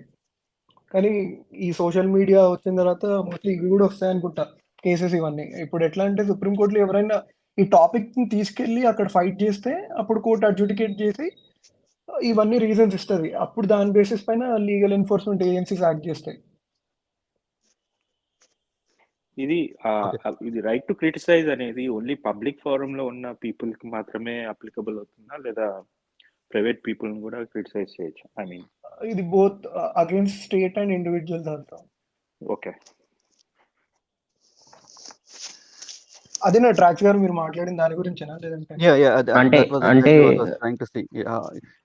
మేబీ ద ప్రెసెంట్ టైం మనం ఈ చాలా టర్మాయిల్ కానీ, ఇన్ దిస్ టర్మాయిల్ అంటే not in the way the rules are chaotic or not framed. I think this is basically the churning of the ocean before we come out with proper legality restrictions. ఎందుకంటే when the rules of the constitution were written, social media was not a big thing, right? అంత లేదు కాబట్టి I think we need to reframe and look at the laws again and moral expectations, societal expectations and legal expectations. I think we need to divide them into certain frames. And at the same time, I think all these platforms also have certain responsibilities along with the power they have, right? The power they give us to have this speech, they should come with restrictions saying that if you abuse your right to speech, you have these consequences. And I think that's where some of the rules should come in, even though it might look like suppression of expression. ఇప్పుడు మీడియాకి news presentation కి వీటికి restrictions ఏమైనా ఉన్నాయా? I mean freedom of speech లో? అది Ashraf answer చేయాలి, నాకు ఐడియా లేదు. దానికి బ్రాడ్కాస్టింగ్ అని ఏదో ఉంది, దానికి అథారిటీ, బ్రాడ్కాస్టింగ్ అథారిటీ పూర్తి రావట్లేదు నాకు అబ్రివేషన్. సెన్సార్ అనేది మీడియాకి ఇప్పుడు అంబుడ్స్మెన్ లాగా వాళ్ళు వర్క్ చేస్తారు దాని మీద. అవును, దాని మీద న్యూస్ లైసెన్స్ క్యాన్సిల్ లో లో పెడతాం, అవన్నీ వాళ్ళు చేస్తారు. బ్రాడ్కాస్టింగ్ అథారిటీ అని ఒకటి ఉంది. But mostly should also write like those kind of things for social media. Social మీడియాకి అయితే లేదు. అంతకుముందు FB is being controlled by the BJP government అని ఒక I mean what we say. ఇప్పుడు అది మళ్ళీ ఇంకా గవర్నమెంట్ అంటే ఇప్పుడు అపోజిషన్ ని సప్రెస్ చేయడానికి కూడా యూజ్ చేసుకోవచ్చు కదా government, current government. Anti BJP post ఉంటే Facebook is going to delete those అని ఒకటి వచ్చింది కదా. ఇప్పుడు మనం ట్రాన్స్ఫార్మర్లో ఉన్నాం కదా, ఈ స్టేజ్లో ఇప్పుడు అన్ని కొత్త ప్రైవేటైజేషన్, ఈ గ్లోబలైజేషన్ వల్ల కొత్త అన్నీ వస్తున్నాయి. మెల్లిగా రెగ్యులేటరీ అథారిటీస్ వస్తూ ఉంటాయి. అది ఇన్సూరెన్స్కి ఎలా వచ్చింది, అలా ప్రతిదానికి ప్రతి సెక్టార్లో రెగ్యులేషన్ అథారిటీ వస్తుంది.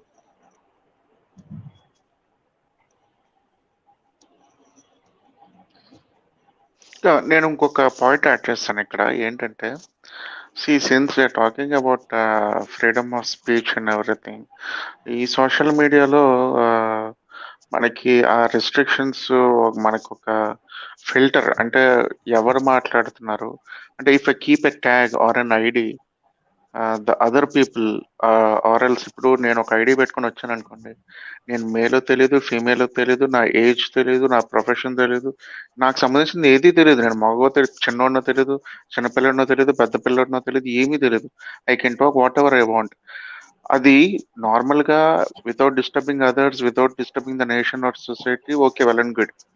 కానీ if they are doing it, if they are misusing that, అంటే నేను దీనికి ఏ ప్రపోజిషన్ తీసుకొస్తానంటే, in future for everyone to talk sensibly and responsibly, if the government can take up, ఇప్పుడు మనకి బ్యాంక్ అకౌంట్ కానీ ఇంకోటి కానీ ఏం చేయాలన్నా కూడా ప్రాపర్ మనకి ఏంటి కేవైసీ ఇచ్చి చేస్తున్నట్టే, మనకి సోషల్ మీడియా అకౌంట్స్ అన్ని కూడా మీకు కేవైసీతో లింకప్ చేస్తే సెన్సిబుల్గా రెస్పాన్సిబుల్గా మాట్లాడతారా? అసలు ఆ మూవే పెద్ద డ్రాస్టిక్ వేస్ట్ మూవ్మెంట్. మీరేమనుకుంటున్నారు చెప్పండి. అంటే ఇప్పుడు అంత అథెంటికేషన్ ఉన్నప్పుడు గవర్నమెంట్, ఇప్పుడు నేను గవర్నమెంట్ అగైనెస్ట్ ఏదైనా పోస్ట్ చేస్తే government they can find you easily directly yeah Chandu గారు క్వశ్చనింగ్ అనేది ఇప్పుడు ఆగిపోతుంది కదా.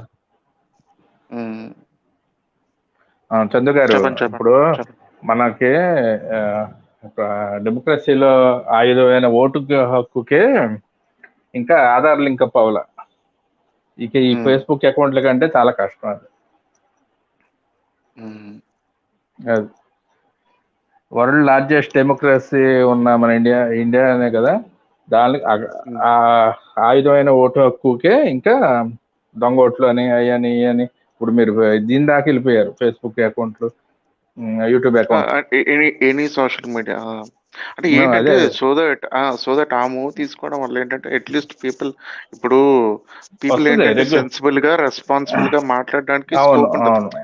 అంటే మీకు స్క్రాప్ అంతా తగ్గిపోతారు. అన్నెసెసరీ టాక్ కానీ, అబ్యూజింగ్ కానీ, బుల్లింగ్ కానీ అండ్ స్టాకింగ్ కానీ అన్ని తగ్గిపోతాయి. కానీ ఇప్పుడు సంజయ్ అన్నట్టు అది government can misuse, anyone can misuse. Direct గా తెలిసిపోతుంది, ఎవడో తెలుస్తుంది, ఇంటికి వచ్చి పోయి ఎత్తుకెళ్ళిపోతారండి. సో వస్తుంది రెగ్యులేటింగ్ అథారిటీ వస్తుంది. నాకు ఒక క్వశ్చన్ ఉంది. So what is the solution? ఇప్పుడు దాని ఫ్రీడమ్ ఆఫ్ స్పీచ్ ని కరెక్ట్ గా యూజ్ అవ్వటానికి what are the solutions? Solutions ఉండవు సార్, సివిక్ సెన్స్ ఉండాలి. Exactly, that's it. నువ్వు సొల్యూషన్స్ లేదని సొల్యూషన్ చెప్తున్నా. The point is the solution is always not top down రాదండి. solutions for these things, right, when you require how you function as a society. మన ఒక సొసైటీని తెలియమంటారు, సంఘం. Okay, మనం ఒక సంఘంలో బతుకున్నప్పుడు సంఘం ఆ రూల్స్ ఫామ్ చేస్తుంది, ఇది మనకి యాక్సెప్టబుల్, ఇది మనకి యాక్సెప్టబుల్ కాదని చెప్పి. మనం దాన్ని ప్రతి దానికి రూల్ రాసుకుంటే 1,00,000 పేజీలు అవుతాయి కాన్స్టిట్యూషన్లోను, పెనల్ కోడ్స్. సో కొన్ని విషయాల్లో ఇది ఇల్లీగల్ కాదు, కానీ మనం సంఘ పరిధిగా మన అవగాహనలో ఇలా మాట్లాడితే it is in the long run it is not beneficial for the society అని చెప్పి మనం రూల్స్ ఫామ్ చేసుకుని when we adhere to them very strictly, when people who are breaking these rules know that there are consequences for their action, that will work as a big deterrent. అందుకని చెప్పి break చేసేవాళ్ళు ఉండరా అంటే ఉంటారు. Obviously ప్రతి రూల్కి criminal actions కూడా break చేసేవాళ్ళు ఉంటారు. But that is an effort by the society that's ఇలా మన ఏమంటారు దాన్ని, మనం పెట్టుకున్న ఈ లిమిటేషన్స్లో దాటి జనం బిహేవ్ చేస్తుంటే వాళ్ళతో మనం ఇంటరాక్ట్ అవ్వం. That's the maximum we can do, and that's the ఏమంటారు దాన్ని most practical way of dealing with it నా ఉద్దేశంలో, రాదర్ దాన్ సేయింగ్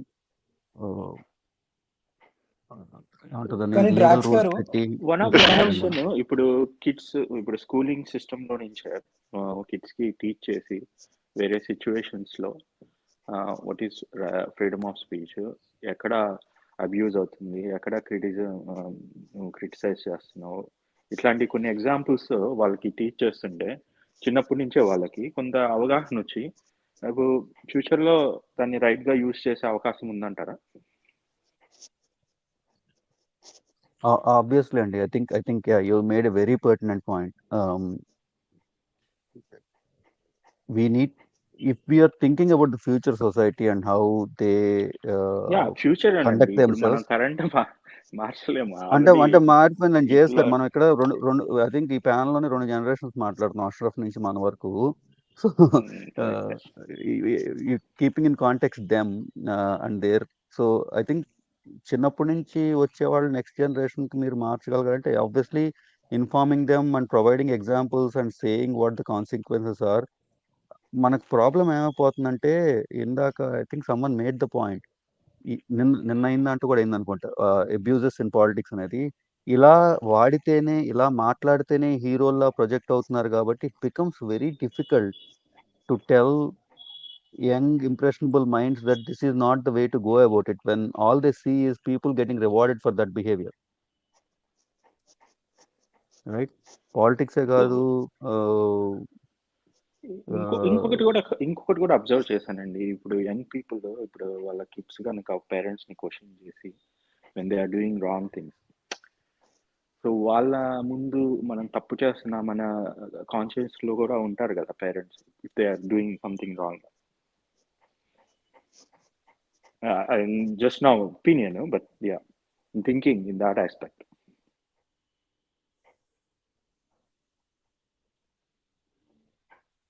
మనది అవర్ అంటే నాట్ జస్ట్ ఇండియా అని కాదు, the whole society, global society as a whole has become a society of do as I say but not do as I do. మనం వెళ్ళి నీతులు చెప్తాం కానీ మనం follow across. I think even I'm guilty of it sometimes, right? There sometimes when you'll tell, oh ఇలా చేయాలని చెప్తాం కానీ there might be instances I don't follow that particular rule in my own life. So నా life లోనే example గా తీసుకుని చెప్తాను రాజ్ గారు. ఇప్పుడు నేను ఏదైనా ఒక విషయంలో ఏదైనా రాంగ్ చేస్తుంటే my kids are questioning me. అప్పుడు నేను okay, I'm learning from it కదా. సో వాళ్ళు నేర్చుకున్న దాని దగ్గర నుంచి నేను లెర్న్ చేసుకుని okay, this is wrong, this is right. So అది ఆన్సరబుల్ గా ఉంటాను కదా నేను రేపు ఫ్యూచర్ లో. అది నేను చెప్పేది. ఓన్లీ ఇఫ్ యూఆర్ రెస్పాన్సిబుల్ అండి, because you are taking it as a responsibility that you need to be answerable to your kids. మీరు యూ కెన్ ఆల్వేస్ సే నోరు మూసుకొని ఉన్న క్వశ్చన్ అడగదని కూడా చెప్పొచ్చు మీరు. Exactly. So it all depends on the person. ఇప్పుడు ఎవరన్నా వచ్చి నన్ను నేను ఇది చేస్తే నువ్వు ఎందుకు ఇలా చేసావు అని క్వశ్చన్ అడిగితే I can take it as okay, నేను ఇలా చేశాను అని చెప్పి ఇంట్రోస్పెక్షన్కి, సెల్ఫ్ రిఫ్లెక్షన్కి వాడుకోవచ్చు ఆపర్చునిటీని. The other opportunity would be నువ్వెవడు నన్ను క్వశ్చన్ అడగడానికి అని కూడా వాడచ్చు. It all comes down to the individual perspective of the person who is taking the criticism. So that's why I keep saying it you need to reach a level of maturity when these rules actually become effective. Yeah. ఇండియాలో ఒక religion కి ఎన్ని restrictions ఉన్నా question చేయొద్దు. ఇంకో religion కి ఎంత freedom ఉన్నా కానీ ఒక పర్టికులర్ విషయంలోకి వచ్చి వాళ్ళు ఎన్ని క్వశ్చన్స్ అయినా వేయచ్చు. ఎగ్జాంపుల్, అయ్యప్ప టెంపుల్లో why women is not allowed అని చెప్పి వాళ్ళు క్వశ్చన్ చేయడం అనేది ఎంతవరకు కరెక్ట్? అదే కదండి మనకి, because we gave this religious sentiments hurt చేయకూడదనే క్లాజ్ పెట్టుకున్నాం కాబట్టి that's again completely separate topic we can have a whole discussion on. Why is the religious belief an exempted belief from questioning, right? ఆ clause ఇచ్చేసినప్పుడు we'll have to adhere for it for everything. I agree with your point. మీరు కొన్ని విషయాల్లో ఇది question చేయొద్దని అన్నప్పుడు మిగతా విషయాలు ఎలా క్వశ్చన్ చేయగలుగుతున్నారు అనేది, if the court case goes before court, I think the court student even here that thing, నా ఉద్దేశంలో అయితే.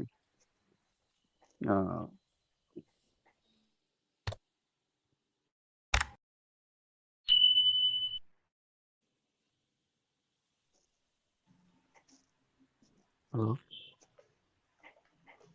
Yeah, Chapan. Yeah, I think that was Sai Deepak's point too on that issue, right? Yes. The courts do not have a jurisdiction in ruling on beliefs. How do you say this belief is better than that belief? But when this women has more value.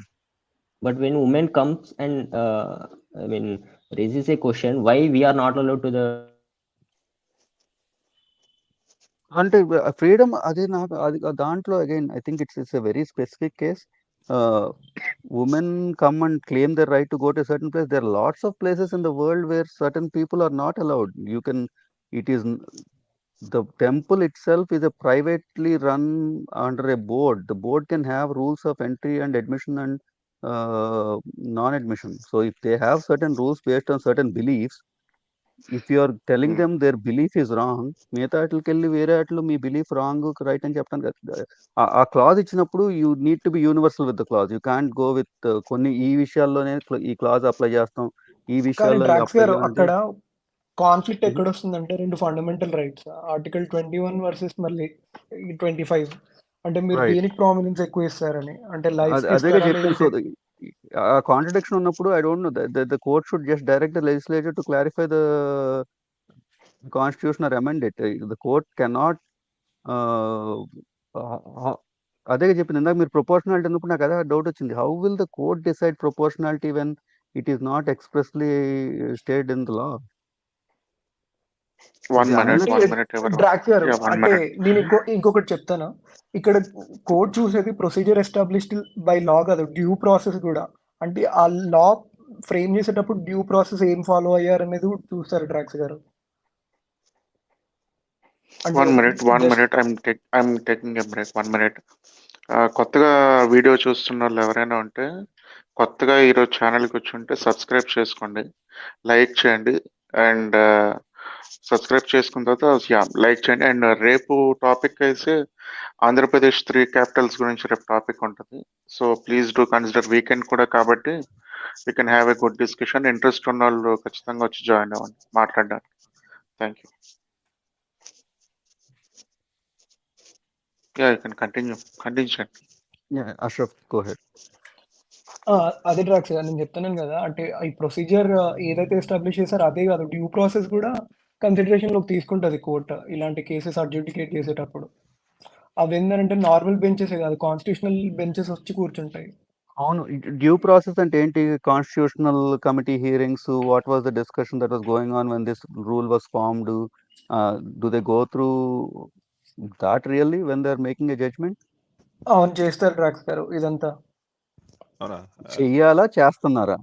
చేస్తున్నారు. అదే difference ఏంటంటే రెండు. ఒకటి procedure established by law, అంటే government ఏదైతే లా తీసుకొచ్చిందో దాన్ని adjudicate చేయరు, కానీ డ్యూ ప్రాసెస్ కూడా ఫాలో అయ్యారా లేదా వీళ్ళు. ఈ మనికా గాంధీ కేసులో అదే కదా జరిగింది. కాదు, మరి Sahith comment is that he says the due process is being followed in case basis, not in law making process అంట. So due process is two things, right? Due process is when your case goes to court saying that all the procedures are followed properly, have been afforded all your rights and things correct ga procedural ga jariginda leda ani due process oti. The due process you are mentioning is what was the logic. US lo follow avutaru chaala varaku adi constitutionalists nu literal textualists nu progressive thinkers teda ante they want to go back to the text anamata, how it was framed, what were the arguments that went on during the Constitutional Assembly when the Constitution was framed. Our process చేస్తున్నారు ఇండియాలో. And the context within which the rule was framed. డ్రాక్స్ గారు ఒకటి, ఇప్పుడు మీకు judicial activism గురించి తెలిసే ఉంటది. ఈ డ్యూ ప్రాసెస్ అనేది వాళ్ళ కేసు అంటే ఆ ప్రాసెస్ ఫాలో అయినట్టు కాదు. అష్రఫ్ నాకు ఇండియాలో జుడిషియల్ యాక్టివిజం గురించి అసలు ఐడియా కూడా లేదు. So you are the you can go head. Don't. Okay, అంటే నేనేం చెప్తున్నా అంటే ఒకవేళ గవర్నమెంటే కాదు, గవర్నమెంట్ ఒక ఎక్స్ట్రా స్టెప్ తీసుకొని వచ్చి ఇప్పుడు ఎల్జిబిటిక్యూ రైట్స్ గురించి వస్తుంది, సేమ్ సెక్స్ మ్యారేజెస్ గురించి ఏంటంటే కోర్టు దగ్గరికి వెళ్ళిన తర్వాత వాళ్ళు ఇలాంటి కేసెస్ పర్సీవ్ చేసిన తర్వాత గవర్నమెంట్ అప్పుడు లా ఎనాక్ట్ చేస్తుంది దాని గురించి.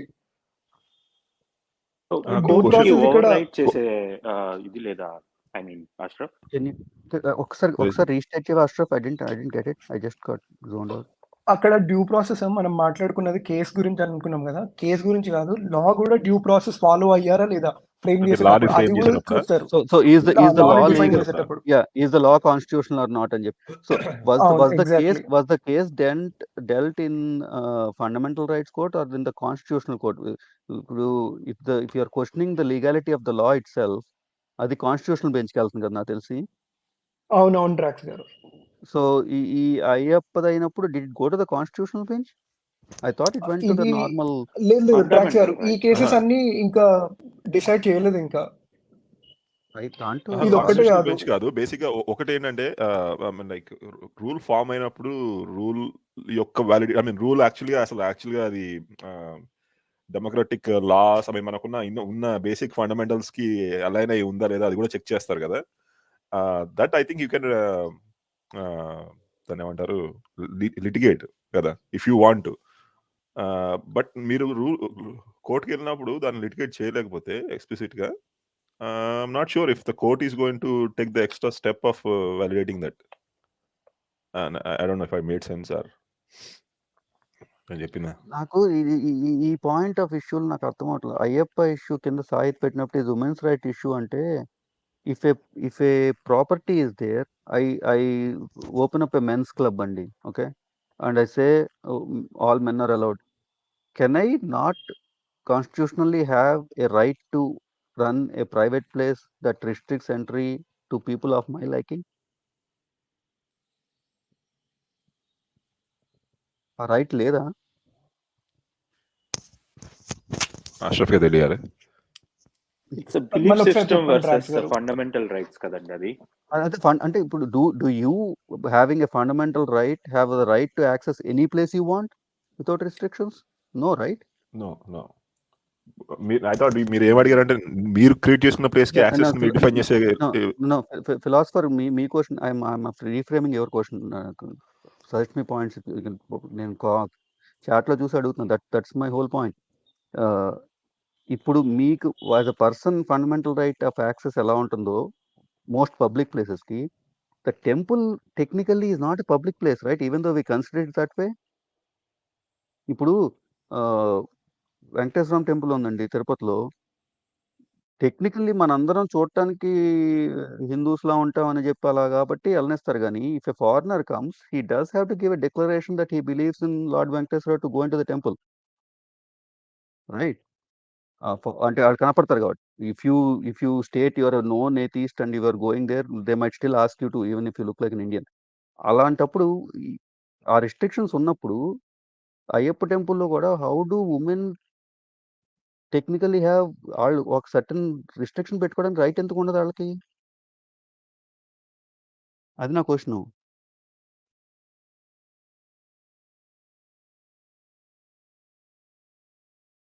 టెక్నికల్ లేదు డ్రాక్ గారు, అదే చెప్తున్నా కదా, ఆ కాన్ఫ్లిక్ట్ ఏమొస్తుంది అంటే 2 ఫండమెంటల్ రైట్స్ వస్తాయి మళ్ళీ. ఆర్టికల్ 21 లేదంటే మళ్ళీ సేమ్ ఆర్టికల్ 25 నుంచి 28 వరకు ఈ అంబిట్లో ఉన్నాయి. ప్రామినెన్స్ దేనికి ఇస్తారంటే ఆర్టికల్ 21కే ఇస్తారు. కానీ ఏ పారామీటర్స్ తీసుకొని సుప్రీంకోర్టు అడ్జుడికేట్ చేస్తుందో అది చూడాలి మనం. అది కేసు మొత్తం చదువుతాయని తెలియదు. కానీ సమానత్వం అనేది ఉంది కదా, సమానత్వం అనేది ఉల్లంఘించబడద్దు అనేది ఉద్దేశం.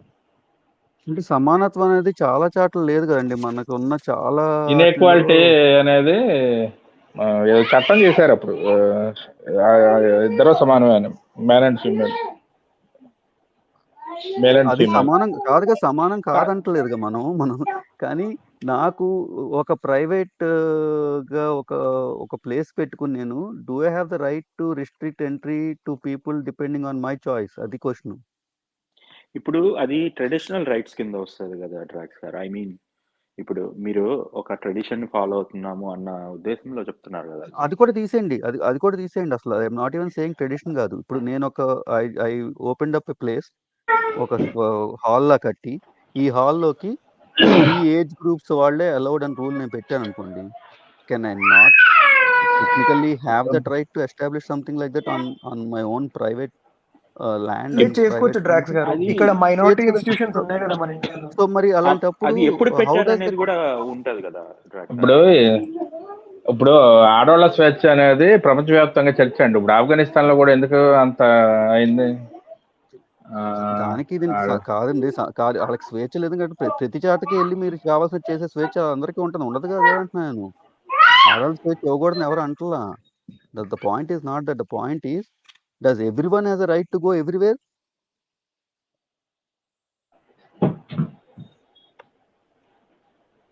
అది question. Does everyone has the right to go everywhere? No.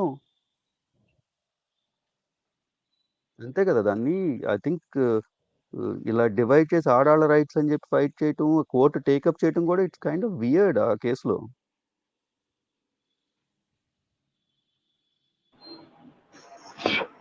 ఇప్పుడు మతం డామినేట్ చేస్తుందండి లాని కూడా. మరి మతం డామినేట్ చేసినప్పుడు వాళ్ళు ఫాలో అవ్వాలి కదా రూల్. ఒక మతమే కాదు, అన్ని మతాల్లో అలానే ఉంది.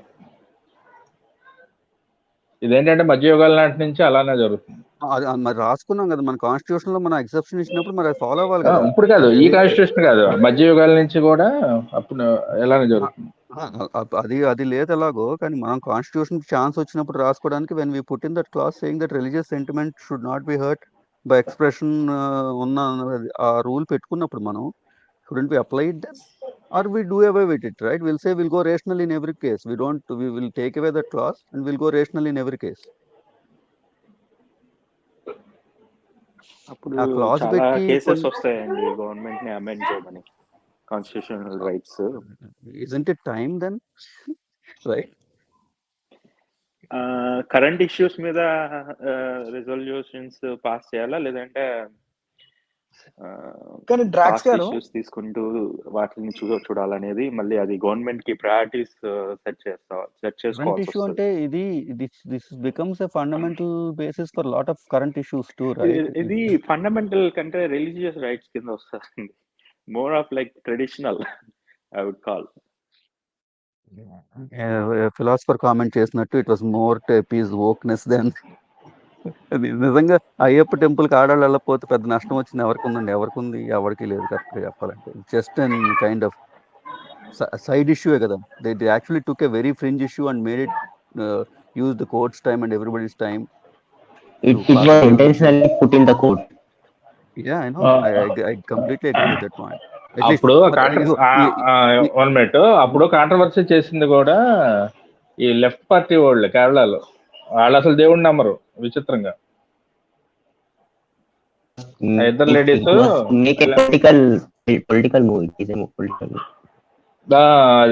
పొలిటికల్ మోటో ఉంది దీని. ఒక్క నిమిషం, నాని పి కామెంట్ ఒకటి వచ్చింది. Private property has the right to have restriction, but when it comes to Ayyappa temple women's were not allowed అది టు స్పెసిఫిక్ ఏజ్. ఆ స్పెసిఫిక్ ఏజ్ రిస్ట్రిక్షన్స్ కూడా వాళ్ళ ఇష్టమే కదండి. ఇప్పుడు బిలో 18 బార్కి ఎంటర్ అవ్వకూడదని రూల్ పెట్టుకుంటాం మనం, right? That's age related specification that we put in. అది కూడా ఉండకూడదు అయితే ఆ లెక్కలో.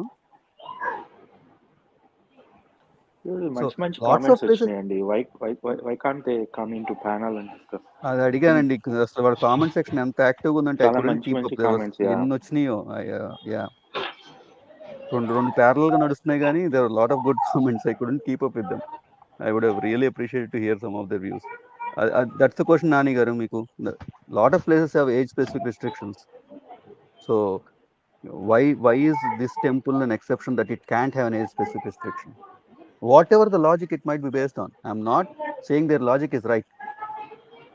I'm just arguing for the right to have their rule ante. ఇది ఎలాగంటే అండి, ఇస్లాంలో లాగా పర్సనల్ అబోర్డ్ ఉండదు. హిందూ ఎండోన్మెంట్ యాక్ట్ ఏంటంటే అండర్ గవర్నమెంట్ చేసే చట్టాలు లోబడి ఉంటుంది. అవన్నీ మనమే కదండి పెట్టుకున్న రూల్స్ అన్ని. కావాలంటే హిందువులకు కూడా పర్సనల్ అబోర్డ్ పెట్టొచ్చు. మనం as a society we decide we didn't want to have it, right? When we are allowing it for కాదు సార్, ఒకటి పర్సనల్ ఎందుకు, దేశం అంతా ఒకటేలా ఉంటే బాగుంటుంది. ఏదైనా మంచైనా చెడైనా. I agree. అది better.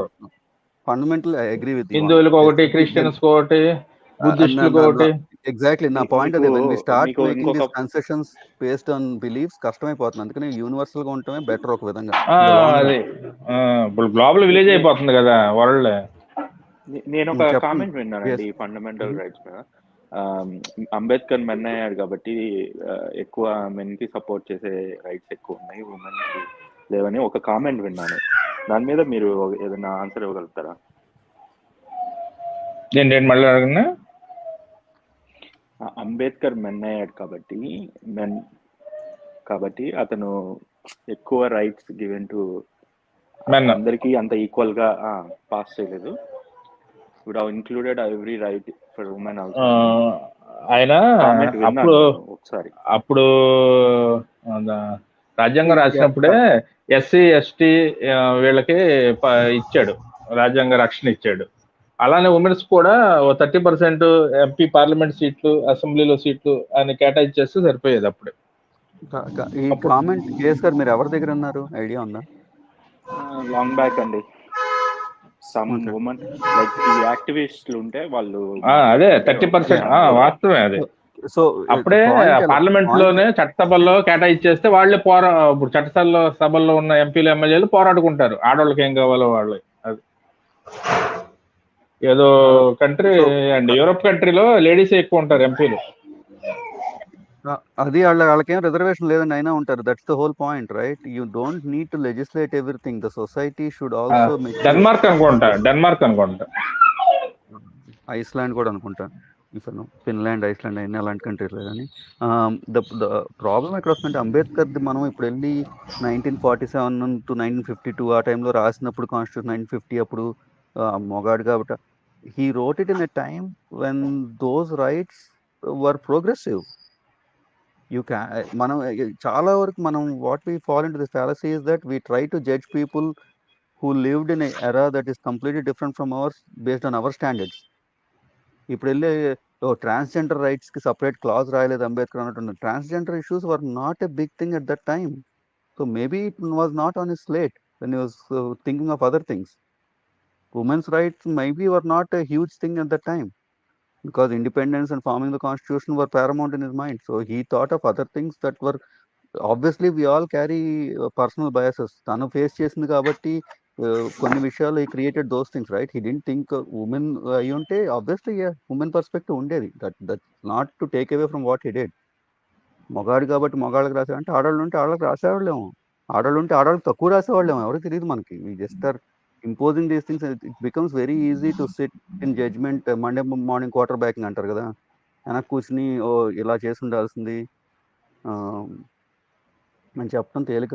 But that's a criticism I wouldn't take as a good faith criticism, whoever did that. మొగాడు కాబట్టి మొగాళ్ళకి అనుకూలంగా రాశాడు, ఆడవాళ్ళకి రాయలేదని. One of the activist news ఛానల్లో ప్రజెంట్ చేస్తుంటారు, మాట్లాడారు. I felt the same like you. And because of all this uniform civil code అనేది కూడా government is ready to put it. Uniform civil code. అంతే, వన్ నేషన్ వన్ లా. Okay, Nani comment వచ్చింది, let me read it. ఇందాక it was taking forward the conversation కాబట్టి. Fundamental rights defined clearly that it's applicable to all, but when certain laws are prepared, clearly mentioned a restrictional basis for business activity. Example, liquor. How is a temple, why can't you consider the temple to be a business activity too? Why are we exempting it and giving it a special category status, that saying మిగతా వాళ్ళకి ఇలాంటి సిచ్యువేషన్స్లో apply అయిన rules మీకు మాత్రం apply అవుతాయి rules, you have to allow entry. Why can't you have there own constitution that is. నాకు అర్థమవున పాయింట్ ఏంటంటే అక్కడ what is the right that the people who are not allowed to enter that particular place losing? They right to roam about anywhere they want to. అది నాకు అర్థమవుంది. One famous person ఒక controversial comment చేశారు, ఏంటంటే why women is not allowed to the so called temples is like men is not allowed to women's washroom, like that. It was a controversial comment made by one famous person. Yeah, similar, right? కొన్ని టెంపుల్స్లో ఇప్పుడు మగాళ్ళకి కూడా పంచె కట్టుకోకు, తమిళనాడు అటువైపు వెళ్తే పంచె కట్టుకుని వెళ్ళాలి, shirt వేసుకోకుండా వెళ్ళాలని రూల్ ఉంటుంది. అది నేను షర్ట్ వేసుకుని వెళ్తాను, నేను షర్ట్ వేసుకుని వెళ్తాను కోరుకోవచ్చా మనం? లేదు, నేను వెళ్ళాను త్రివేంద్రంలో, అదే పద్మనాభ స్వామి టెంపుల్, అక్కడ అదే దాంట్లో షర్ట్ తీసేసి వెళ్ళాలి, షర్ట్ వేసుకుని వెళ్ళారు మగాళ్ళు. కిందేమో పంచో లుంగినో ఏదో ఉండాలి, ప్యాంట్ ఉండకూడదు. ప్యాంట్ ఉండకూడదు. నేను అప్పటికప్పుడు కొనుక్కున్నాను, ఎలా చేయకపోతే కొనుక్కొని వెళ్ళాను పట్టుకొని. సో టెక్నికల్లీ దానికి కూడా వెళ్ళొచ్చా? నేను షర్ట్ వేసుకోవడం నాకు కావాలి కాబట్టి నేను షర్ట్ వేసుకుని వెళ్తాను, కోర్టుకి వెళ్ళొచ్చు నేను? It is restricting entry based on an arbitrary rule, right? తిరుపతిలో కూడా జీన్స్లు టీ షర్ట్లు వేసుకురావద్దని రూల్ పెట్టారు. మామూలు ఫార్మల్ వేర్ పర్లా, జీన్స్లు టీ షర్ట్లు. అందుకే నాకు కొన్ని కరెక్ట్గా ఇందాక కామెంట్ చేసినట్టు ఏమంటారు దాన్ని ప్రోగ్రెసివ్ ఐడియల్స్ చూపించుకోవడానికి కేసులు తీసుకుని చెప్పినట్టు ఉంటాయి సుప్రీం కోర్ట్. నాకు one of the biggest rules in India that I have very little respect for is the contempt of court ruling. If I can't show contempt for a ruling that I feel is not justified, where is freedom of speech? ఇంకా మిగతా అన్ని పక్కన ఉంటాయి. నాకు అర్థం అవుతుంది contempt of court అసలు అర్థం అవుతుంది నాకు. అది కోర్ట్ ఏం చెప్తే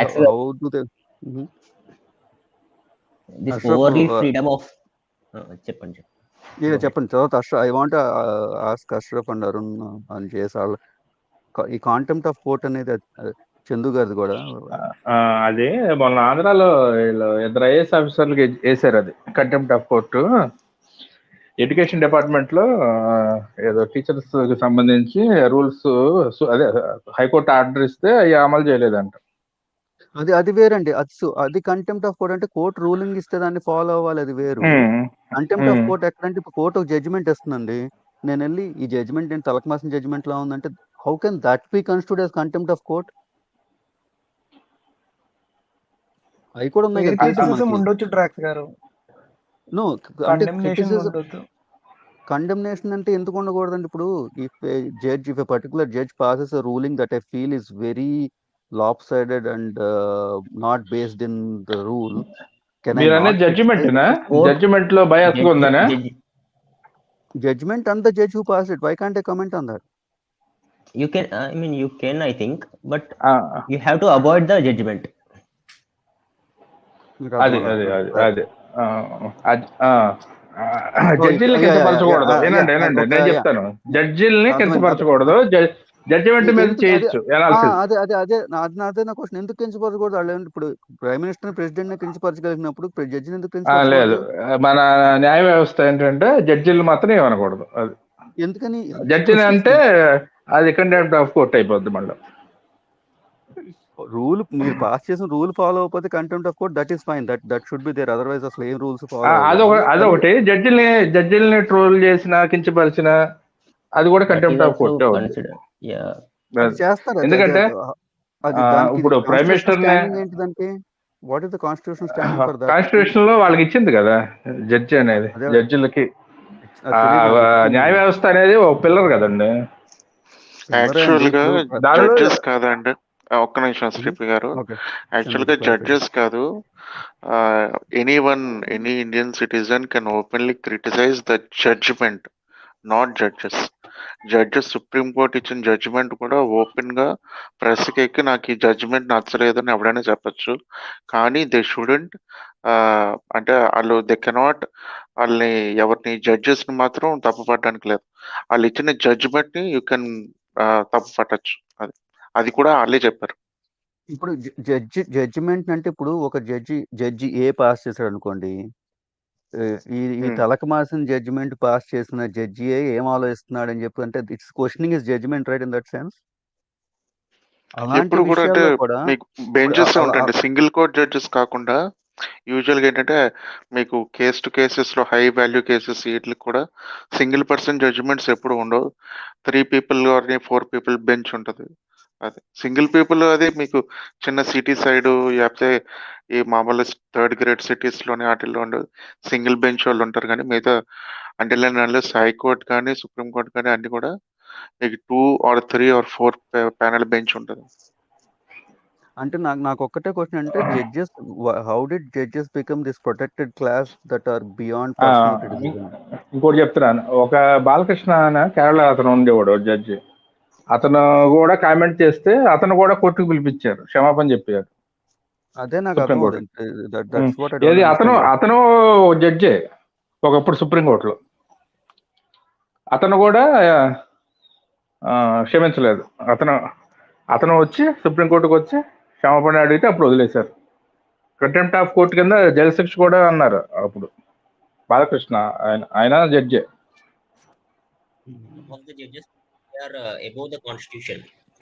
behave like that. They behave like that. ఆ కాన్స్టిట్యూషన్ ప్రొటెక్షన్ నాకు మేబీ ఐ నీడ్ వాళ్ళకు ఉందండి. సుప్రీంకోర్టు జడ్జెస్ కి కాన్స్టిట్యూషన్ ప్రొటెక్షన్ ఉంటుంది. సుప్రీంకోర్టు అన్ని జడ్జిలకు ఉండాలి కదా, సుప్రీంకోర్టు ఒకటే ఎందుకుంది? లేదు హైకోర్టు సుప్రీంకోర్టే. మామూలు ఈ జిల్లా జడ్జిలు వీళ్ళకు ఉండదు. Ashraf, do you know anything on this? ఇక్కడ నాకు తెలిసింది ఏంటంటే ట్రాక్స్ గారు, అంటే జడ్జెస్ ని పర్సనల్ గా క్రిటిసైజ్ చేయొచ్చు అనుకుంటా నాకు తెలిసి. కానీ ఏంటంటే కోర్టు ఒక అథారిటీని లోవర్ చేయొద్దు ఎక్కడున్నా కూడా. ఎందుకంటే ఇప్పుడు వీళ్ళు ఈ పాస్ చేసే జడ్జిమెంట్స్ అవన్నీ ఊరికే చేయరు కదా, వాళ్ళు కూడా అంటే కాన్స్టిట్యూషనల్ బెంచెస్ వచ్చి డిసైడ్ చేస్తున్నాయి, అది కూడా మెజారిటీ ఓట్ తీసుకొని. అలాంటప్పుడు మన ఇండియాలో ఇండిపెండెన్స్ ఆఫ్ జ్యుడిషియరీ ఉన్నప్పుడు మనం దాని ఐడియల్స్ అన్ని రెస్పెక్ట్ చేయాలి నా ఒపీనియన్. ఇంకా మన ఈ డిబేట్ ఎక్కడ తీసుకెళ్దామంటే మళ్ళీ కొలీజియం సిస్టమ్ దగ్గరికి వస్తుంది, కొలీజియం వర్సెస్ ఎంజాక్, అది కూడా డిస్కస్ చేయాల్సి వస్తుంది. అసలు అంత ఇండిపెండెన్స్ రియల్ గా అవసరమా వాళ్ళకి? ఇక్కడ మనం ఎలక్టెడ్ రిప్రజెంటేటివ్స్ ఏ కూడా ఉండాలి అపాయింట్మెంట్ ఆఫ్ జడ్జెస్ లో. వాళ్ళకి ఒక 1 minute, వాళ్ళకి అంత పవర్ లేకపోతే ఈ పొలిటీషియన్స్ ఆడుకుంటారు, ఈ సిస్టమ్ మొత్తాన్ని ఆడుకుంటారు.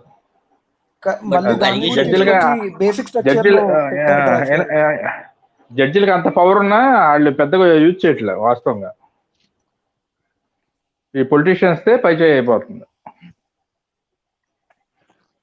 Judgement is also influenced by political parties అని కూడా ఒక అలిగేషన్ అదే ఉంది కదా. జరుగుతుంది అది కూడా.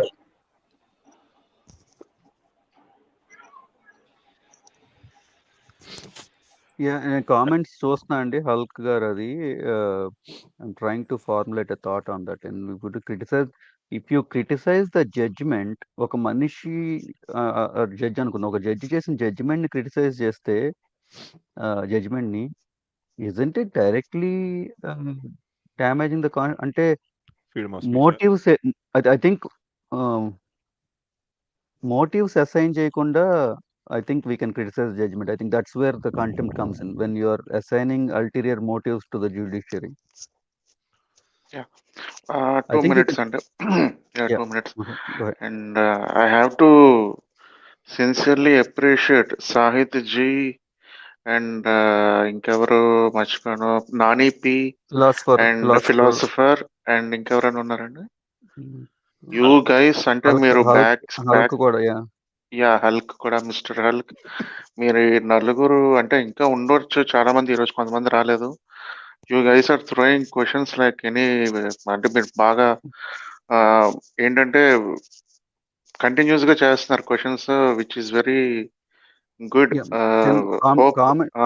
కామెంట్ మీరు కామెంట్ చేసి హైలైట్ చేయండి, అప్పుడు కనపడుతుంది స్క్రీన్ మీద.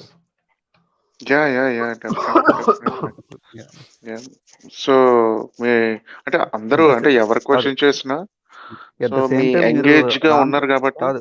మీరు రామకృష్ణరాజు గారిని, గౌతమ్ రెడ్డిని కూడా కంగ్రాచులేట్ చేయాలి, చాలా యాక్టివ్. చాట్ లో కామెంట్ కలపడంత ఫాస్ట్ గా కామెంట్స్ అవుతున్నాయి అక్కడ. వాళ్ళ దారి వాళ్ళే బేసిక్ గా. So thank you we appreciate your efforts. వెనకాల ఉండి కంటిన్యూస్ గల క్వశ్చన్స్ త్రో చేయడం చాలా కష్టం, కానీ టక్క చాలా ఫాస్ట్ గా ఇస్తున్నారు. Thank you so much.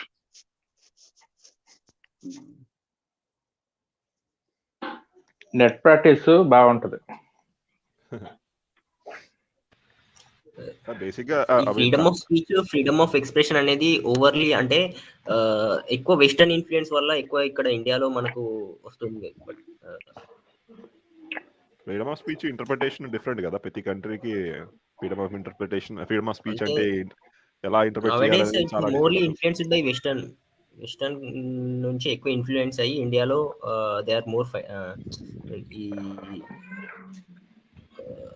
అంటే the current moment of history is being led by western thought, right? అది ఇందాక ఫిలాసఫర్ గారు చేసిన పాయింట్ లాగా, freedom of speech and expression was practiced in India again with the caveat, right? Within certain sections of the society they had the freedom of speech and expression to take it forward, but present values that are being practiced in Indian form of democracy అనుకోవచ్చు, లేకపోతే societal structure అనుకోవచ్చు. We're being influenced by western ideals at this point. So it is only natural that those things flow through. అంటే అంటే మనం వేసుకునే కాదు, మనం watch చేసే మూవీస్, వేసుకునే బట్టలు అన్ని వెస్ట్రన్ ఇన్ఫ్లుయెన్స్ అయినప్పుడు మన వాల్యూస్ కూడా they will get influence. That's only natural in that sense. మీకు లాస్ట్ 5 years చూసుకుంటే right wing politics, right wing theologies basic గా బాగా స్ప్రెడ్ అయ్యాయి కదా అక్రాస్ ద బోర్డ్. అక్రాస్ అంటే లైక్ కొన్ని కంట్రీస్ లో బాగా స్ప్రెడ్ అయ్యాయి Nationalist views. I mean it's like season, basic గా ఒక సీజన్ లాగా బేసిక్ సీజన్ లో ఒకటి నడుస్తుంటది. ఆ టైంలో అన్ని కంట్రీస్ అవి ఐ మీన్ ఈవెన్ ఇండియాలో కూడా ఐ థింక్ దేవ్ క్రిస్టియన్స్ కి మాత్రమే అమ్నెస్టీ ఇస్తాము, వేరే రిలీజియన్స్ కి ఇవ్వము, అంటే వేరే కంట్రీస్ నుంచి బంగ్లాదేశ్ ఇంకో కంట్రీస్ నుంచి ఇస్తామంటే అప్పుడు చాలా పెద్ద గొడవ చేశారు కదా బేసిక్ గా. I think that one also was very good. ఇది అంటే చాలా పెద్ద మంచి ఈవెంట్ అనిపించింది నాకైతే. వేరే కంట్రీస్ నుంచి పారిపోయి వచ్చే వాళ్ళకి ఓన్లీ హిందూస్కి క్రిస్టియన్స్కి సంథింగ్ అలా ఇస్తా ఉన్నట్టున్నారు, if I'm not wrong, excluding certain other religious groups, which was pretty much like I mean basic fundamental theories ni test చేసినట్టే కదా అది. సెక్యులర్ ఇది మన సెక్యులర్ కంట్రీ అంటే, సెక్యులర్ వ్యూస్ ఉన్న కంట్రీ అంటే దాన్ని ఛాలెంజ్ చేసినట్టే కదా.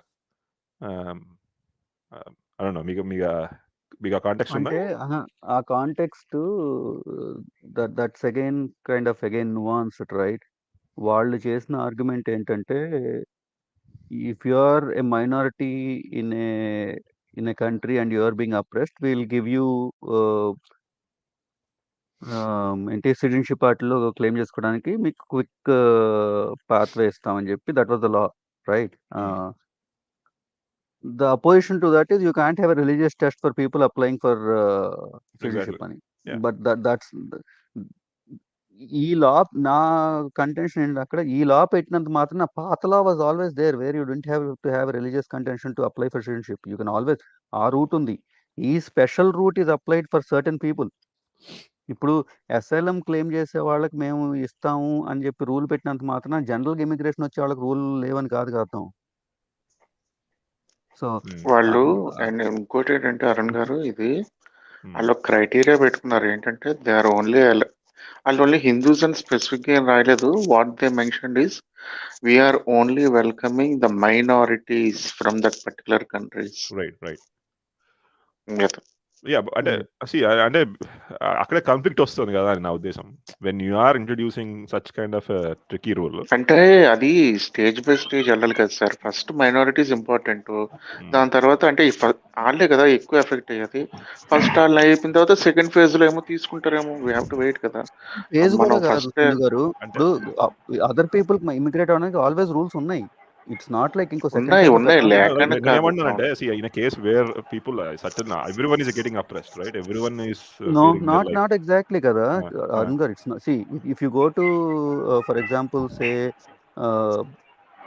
ఎక్కడ బర్మాకి వెళ్ళాం అనుకోండి, Buddhists are not getting oppressed there. It's a small section of Muslims, Rohingya Muslims are the only one oppressed there, right?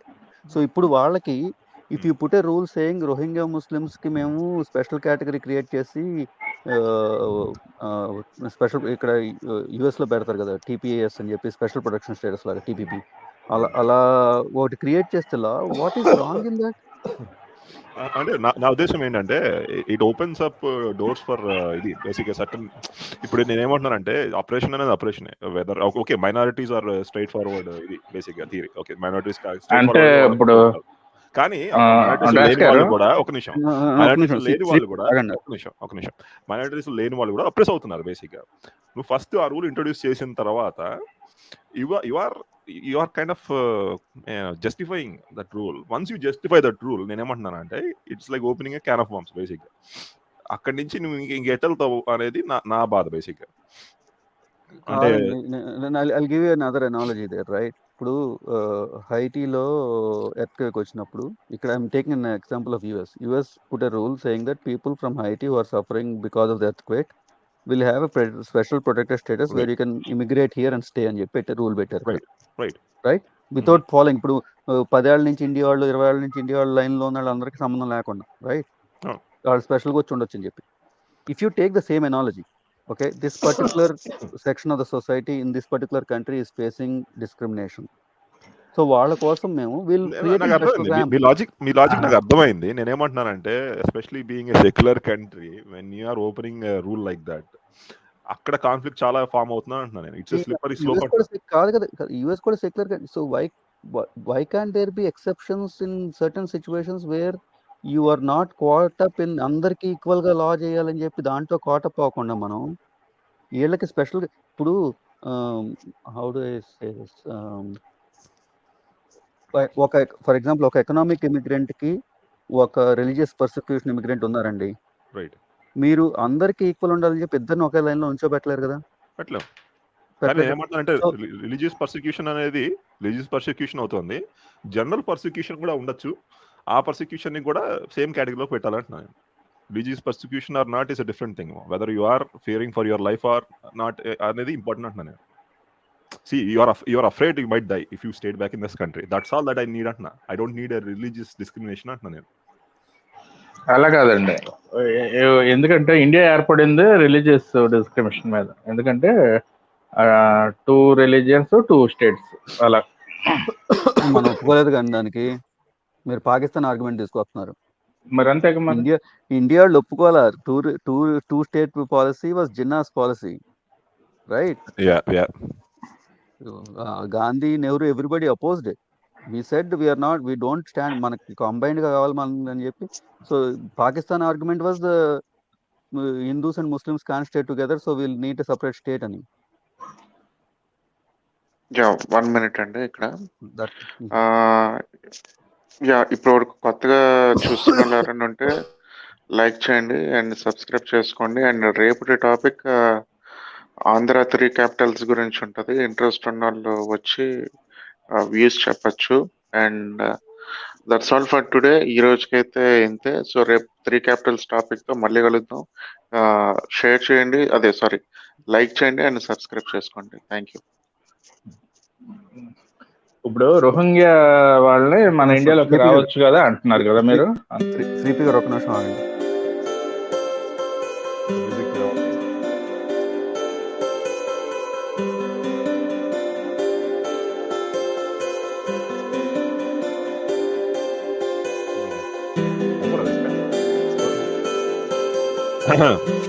మాట్లాడదు ఒక నిమిషం ఆగండి, ఇంకా అవుతుంది. ఓకే, కింద బార్ నడుస్తుంది.